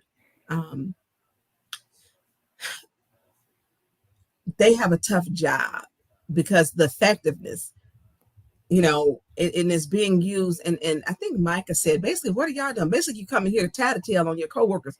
Why can't y'all fix it? The president of Flint City Council should not be going to the EAB board when problems are initiated by herself within how she handles a meeting. It should not be happening. What she should be doing is try to create, how can she create a unified city council? She's not interested in that. She's simply not. She is censoring people. She's censored myself with all lies on my censure. Councilman Mays, Councilwoman Winfrey Carter, and Dennis Pfeiffer censure will be coming next because Candace Machat yelled 728. I'm like, oh, Dennis getting ready to get a censure, and it's going to have the time. The date will be January the 8th, and it happened at 7:28 with what he said. And they're like, I got it. I mean, what grade? Y'all are not schoolgirls. These are grown people. You're not schoolgirls. And that to me was just like, what are y'all doing? This is the president and the vice president. So Dennis will probably be getting one next. I'm quite sure. But the comment that she made about the stroke completely lacked decorum and is unethical. He could have lost his life. It was serious. He had to be rushed to the hospital. And thank God he was doing a ride along, and people may not know at the time, with the police officer checking out crime in the city. He wanted to see how things operated. And because he was in a patrol car, he was able to get to the hospital. And she decided to make a mockery of that. Shame on her. And then read Dr. King. That was disgraceful. That man's life was saved because he was actually with the police officer doing his job. He wasn't in a council meeting. He was making sure, how can we improve police, public safety? And thank God he was near McLaren Hospital that got him in there, because minutes count when you having a stroke or a heart attack. They count. And she wanted to make a joke about it and then stand up. Oh, so was it with you? Was it you being lazy when you had a stroke? And I'm going to tell you something. Michelle Pfeiffer, I don't know if she on here. That woman got some spunk. And I know that's Don's wife. But you're not going to talk crazy to some people. And Eva talks crazy. That was the meanest, nastiest thing that could have ever been said. Okay, can you ask Ms. Burns, what was the reason she pressured Liddell to start the meeting when nobody showed up? Was it to get everything on the record about what happened? Which meeting? Was it when they didn't show up? Because I do like to get stuff. Oh, when the other ones where they weren't going to show up anyways, and Quincy was pretending like I showed up downstairs. Quincy, please. Y'all had did a whole round robin and knew y'all wasn't showing up, please. And so what we do, we should always call meetings to order to show that they weren't there. The main meeting, which is the special meeting, that showed us it was first a special meeting, then it was the finance chair meeting. Judy, the chair, she wasn't there. She said she was sick. Then we had the legislative and government operations. We have to call them to order, then adjourn them, and to get roll call who was there and who was not there. So that's a matter of keeping, timely business and make sure we make a record. We're required to make sure we keep a record. Mickey, please ask Ms. Burns if her police report on Eva has seen any progress. No, and I don't think that it will, but it is on record just to show. I knew that it would not because there was no physical contact that she made each time that she stood up. And so it was just basically I knew there'd be placing this to matter of record. She claims it didn't exist. That's a lie. The police seen it. The police they saw it. So any other questions, Mickey? Nope, that was it. Listen, y'all, I appreciate everybody for tuning in and staying engaged. This next week, and we could go on. I have to rewatch the last 2-3 meetings. Technically, you get PTSD after those meetings. Mickey, I ain't laughing. I'm with you though. I feel you. That is the truth. You get PTSD. There's a lot going on. When people come to them council chambers, it is our council people that are disrespecting the residents first. Disrespecting the residents. Candace Mashat disrespected, like I said, Mrs. Rita Stanley. And it was disrespectful. She asked her just to wrap up the chair, and she asked the chair if you will let me wrap up. The chair has the chair has the right or can let people wrap up. Every chair lets people wrap up except for Liddell, Candace, Allie didn't. They were just rude. And those Fab Five. And the people know when Maurice Davis used to chair, you could wrap up and get a whole nother 3 minutes with him. He never cut you off. When I chaired, I would let people wrap up because it's a courtesy, because the residents showed up to speak, and our council members left December 18th, December 20th, January 3rd, and then when they showed up December the 8th, she shut them down like it was a rule. I'm like, what are you doing? You're gonna be running for office, and you have put out jamboree. You have made a reference to Mercedes comments. You've made references. You wouldn't let Miss Rita Stanley talk. Just rude. But you want to be on the council? You got to allow people some leeway. Can a resolution be put up for Eric Mays to be called off suspension? At this point, it is in the court. I do know that it's supposed to be. It's supposed to be. It's going to take 6 people, I believe. And I have to check with our legal department, but we don't have the majority votes. It is supposed to be getting appealed, and there's some serious things that I'm concerned about with that one. Because as they create these fake censures, which would even include, I'm gonna say mine, which said I called her a wench. I never called anybody a wench. I'm a Black woman. If I'm gonna say wench and I'm that heated, I'm gonna use the word that I want to use. If I'm upset, and it wouldn't be that one at all. I called her a nasty woman. I did call Adele Lewis a nasty person. I did, because she put up and shared a fake post that she created and sent it out to the pastors. That was nasty. It was egregious. It was a monstrous thing to do. It was terrible. And so, no, she's not a nice person. So as they create these false, they can put us all out at this point with making these censures.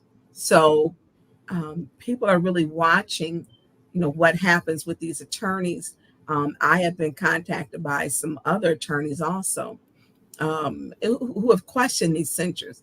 So, like I told them, I have talked to them. I'm not, you can't say because Councilman Mays is controversial and they're trying to set a precedence with this behavior. You can't tell people freedom of speech, and I would like to see it be argued that number one, people's voting rights are being disenfranchised by the first ward. There's no representation. One, the only ways to remove a person from their seat, one is to have the governor have you removed. Number two would be a recall. Number three is to be convicted of a felony while in office. Now, the other one, which is kind of scary to me too, and how would this apply? And I'm gonna ask Attorney Kim. We have in the charter 45 days if you're missing from your seat. We can vote to remove somebody. So I need to know how that applies, and I'm not for sure. So I'm looking at what they're doing because he has a 90-day suspension. And they keep, they got 5 votes and they lied. They voted on mine, did mine, voting on it and lying. And yes, I did speak to an attorney. Absolutely, I did. Because anytime you vote on record and tell a lie, you're a liar. You don't mind lying. You took an oath of office. So you're an oath of office taking liar. So I most definitely did. So I appreciate them lying and doing it and then taking a vote. I called her a wench. No, never did. And all is not a nice person. So she wants to control. They want people to sit in those seats and to zip it up. It's not what it is, and then she wonders why people are having issues with her and in her ward. She's not a nice person. So, Mickey. Yes, ma'am. That meeting was something. I'm gonna tell you. I got one question for you. They want to know when is the next council meeting. I don't even know the schedule. You know what? And I'll put the schedule up. I think I put it up before, but I will put. I thought it was on my table. I don't know. Our next one should be a Wednesday meeting because our last one was a Monday meeting. So we should have, and they're every 2 weeks. And I'll put it up. Listen, I am recovered from the last one. There was so much going on inside those chambers. And when people say, Liddell say it was a riot, it's because she holds dumpster fire meetings. She doesn't make people feel secure. Metcalf was removed from those meetings because she wanted him to arrest people. She weaponizes the police to have them arrested. She does. She weaponizes the police against the residents. Residents show up to be heard. She shuts them down. She puts them out. She put out her own residents. Candace was shot too. Give her a warning. They're power drunk. They're drunk with power and authority. And that's the worst person you can have in a seat, an elected seat, because they're drunk with power. And they don't know how to use it. You're there to work collectively with your colleagues. I think Candace would be a different person if Liddell wasn't there. I truly do. Liddell is a bad influence on her. I think Quincy would be a different person. She's holding those 5 people like she got her fist down on them. And she went to the ethics board to let them know, you're gonna do what I tell you to do. You're going to do what I say do. I'm gonna make sure I control y'all.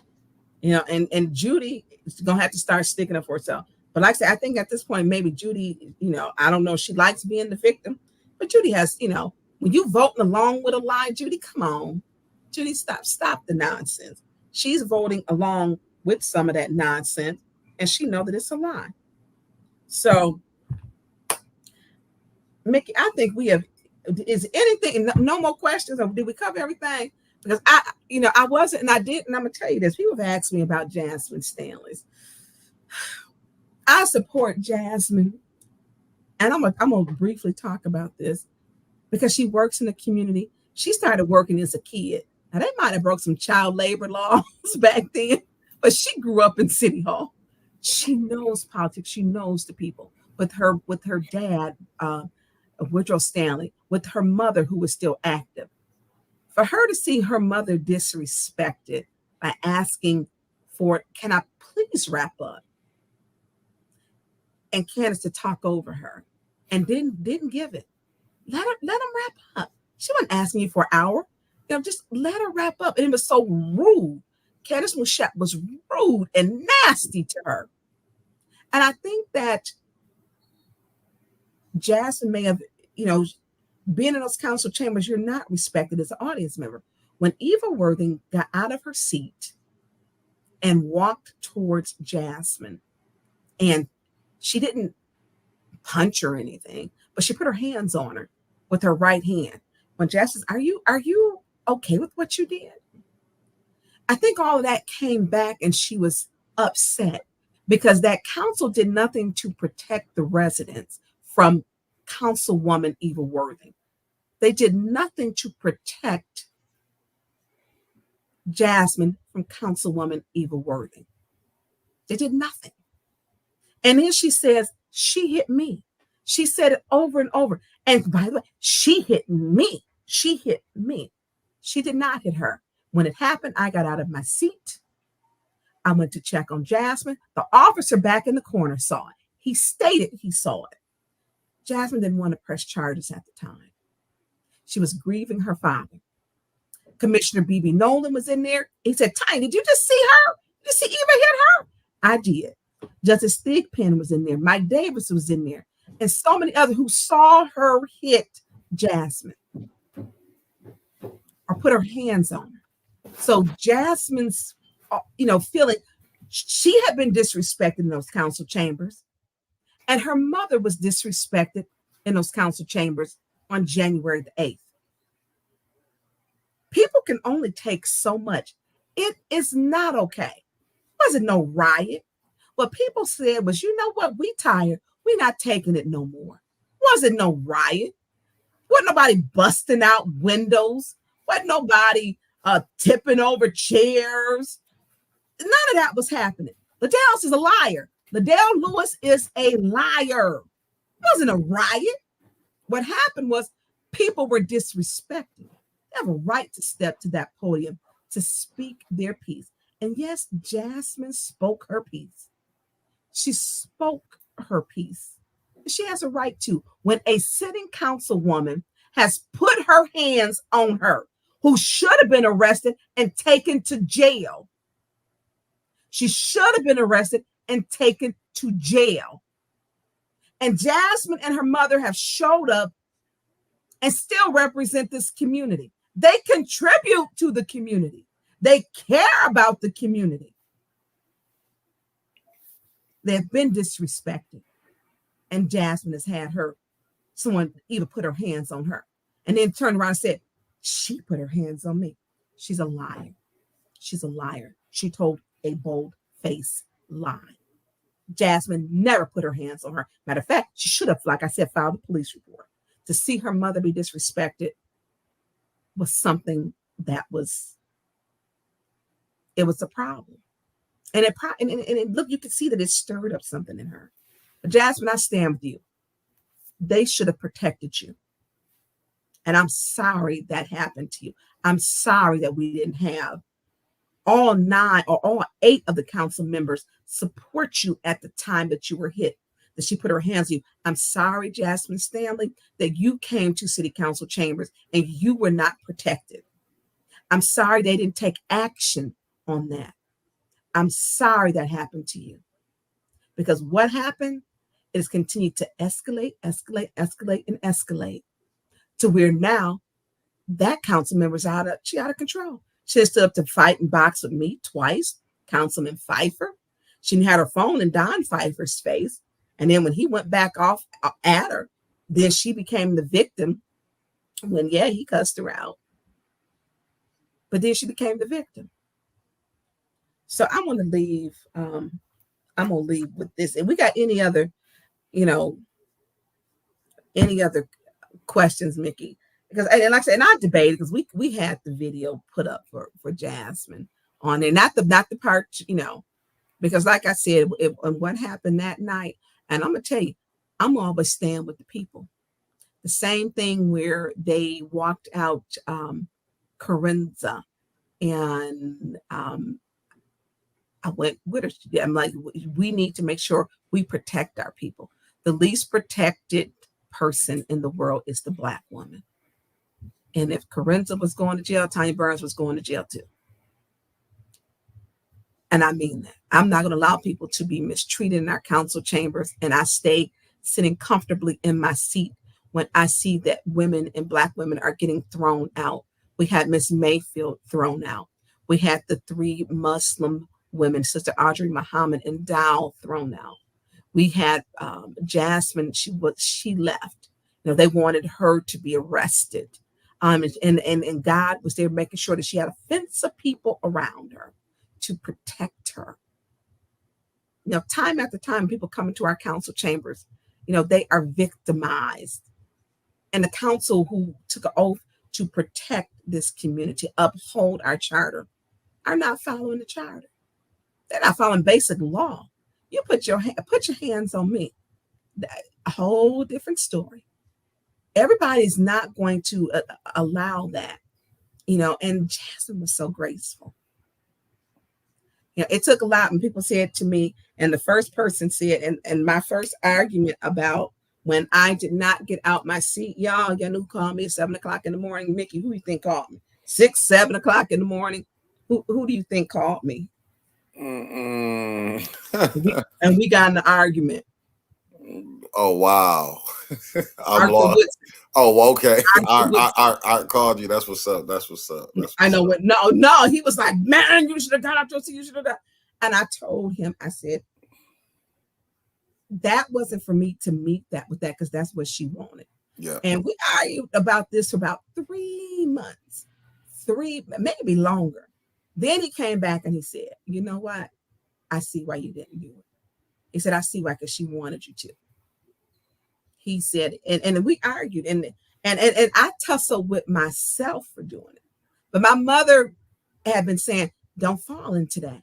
Do not give her what she wants, because that's what she wants. They want to show Black women as angry Black women, that we angry. We always angry with our perfectly manicured fingernails, that we angry, that we are welfare queens, and we angry. You know, that they take our passion and relabel it as we're angry. It's not true. Not true. And so I stayed in my seat, and it was hard. Now, that second time when she decided to pop off, and she was like, well, what we do now is you're not going to get out your seat. Do you understand? I grew up. When you got brothers and sisters and cousins, you know, you get professional Tonya. She got professional Tonya that first time. The second time, when the officers showed up, that was going to be a different story. In my mind, that story was something different. You keep standing up like you want to do something. When I stood up, she didn't move 1 more inch. She did not. And she rested her hands on her stomach. She did not move 1 more inch. And then she stood up against Dennis Pfeiffer.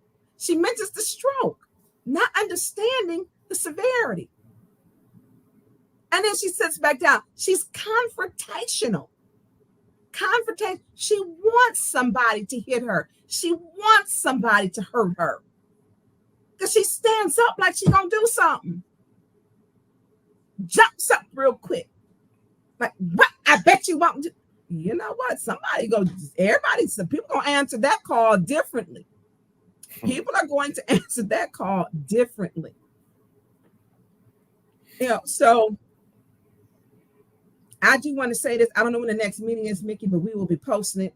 And so if you are on here, click like, share, and if you can give $5, donate to Cash App $810 News Media Group, so that we can bring you the truth, so we can talk about it, so we can share ideas. Mickey, any other questions? Oh, I see people in here from Texas. Yeah. It's Wednesday, okay, Dr. Petroni, but it'll still be on Facebook. Tonya put it out, talk about the meeting, the council meeting. Tonya put it on Facebook. I will share it, and I know Winter's always shared on Flint Politics Reboot. So be looking for that. In coming days, we will put it up. So, yeah, I don't, and usually I have it up, y'all. And if y'all seen my house, y'all be like, Tonya Burns, you might need a maid. You might need a maid. Yeah, I got some. Today is gonna be my cleaning day, and I know Mickey probably is it football on Mickey. Oh no, I'm watching college basketball, but the playoffs is starting. I gotta go run my daughter somewhere. That's what she study walking by. Be like, we getting on. So listen, y'all, click like, share, subscribe, donate, please to 810. Help us to keep the lights on. $810 News Media Group. $810 News Media Group. You need to have a bigger scroll for that, like a big thing to put up there. I will. I just saying that I don't know why I didn't. I be trying to get them more like the YouTube side of the game because they trying to run us off Facebook. Well, if you had that big thing like you do mine, what's the name? I got you. You have that up there so the people can see it. Y'all, please donate. Every little bit does help. We do this on our own time. I think I went to bed at 5 o'clock this morning. And my day starts most often at 7 o'clock. 7:01, someone is usually calling me because I do other things. Counsel is not my full-time job, but it is a full-time job. We don't get paid full-time, but I do other things for my income that I work also. So anyways, Mickey, I want to tell you thank you. I know this went over, y'all, and I apologize. Mickey, thank you for being there, understanding my flow. Y'all, look, was it 2 snaps up or to Mickey, or a bravo for Mickey for being there? Today was a lot. We will put up the schedule. Tell your daughter she can wake up your daddy. Your daddy, you had a daddy back in just a minute. But donate $810 News Media Group. Click like, share, and subscribe. Click like, share, and subscribe. And Mickey, yes, I want you to enjoy your Saturday. And to everyone out there, enjoy your Saturday. Wherever you are at in the U.S. or somebody was in Amsterdam that contacted me, I want to tell you thank you for supporting Flint. Thank you for tuning in. I appreciate everybody. Listen, be kind to those. Love does move out hate for those who don't have a hateful heart. So I'm going to leave with that. Oh, listen, y'all. Jean Marie is running. And I got one thing. Today is Winter's daughter's birthday. She turned 12, Deanna. So happy birthday to Wait, did we just put that on there? Yeah, so let me put that because Deanna be on my head anyway, so I got to tell her happy birthday. Happy birthday, Deanna. Happy birthday. I'm not singing, y'all. That was not my gift. So happy birthday, Deanna Winters' daughter. She turns, 12 today? Yes, ma'am, 12. Oh, my, them girls is growing up. They're growing up. Oh, my God. All right, happy birthday to baby girl Deanna. She is 12 years old. Her mom is Winters. Tune in Tuesday to the Morning Bump. Dominique Clemens will be on there at 9 o'clock with Winters Hall. So tune in Tuesday, 9 o'clock. The county clerk will be on Tuesday morning, 9 o'clock. And y'all have some good questions to ask him. Ask him about this letter. Ask him about the old map, the new map. Ask him why did it wait so long to have this, to figure this out, and why are we now figuring it out? So, Mickey, you enjoy your weekend, and Mickey and Nikki, that's his better half. Yeah, she at work. She at work. I'm just finna run I got to run my daughter. I got to run the boss of the house around. I'm finna run the real boss. The real one who is one who is handling everything. Yeah, Morgan, I gotta run her around because she gets ready to go back to college. So I gotta and they always need some money. They always stay in your she went to SVSU, right? Yeah. Okay. Well, I'm gonna let you go handle your business as a parent, as a father. I get it. Anyways, I'm gonna let you go, Mickey. Listen, y'all. Click like, share, subscribe, donate $810 News Media Group, even if it's $5. Even if it's $5. We got how many people was on today, Mickey? You was up to 260 something, almost 270. Okay. You still standing strong at 228 right now.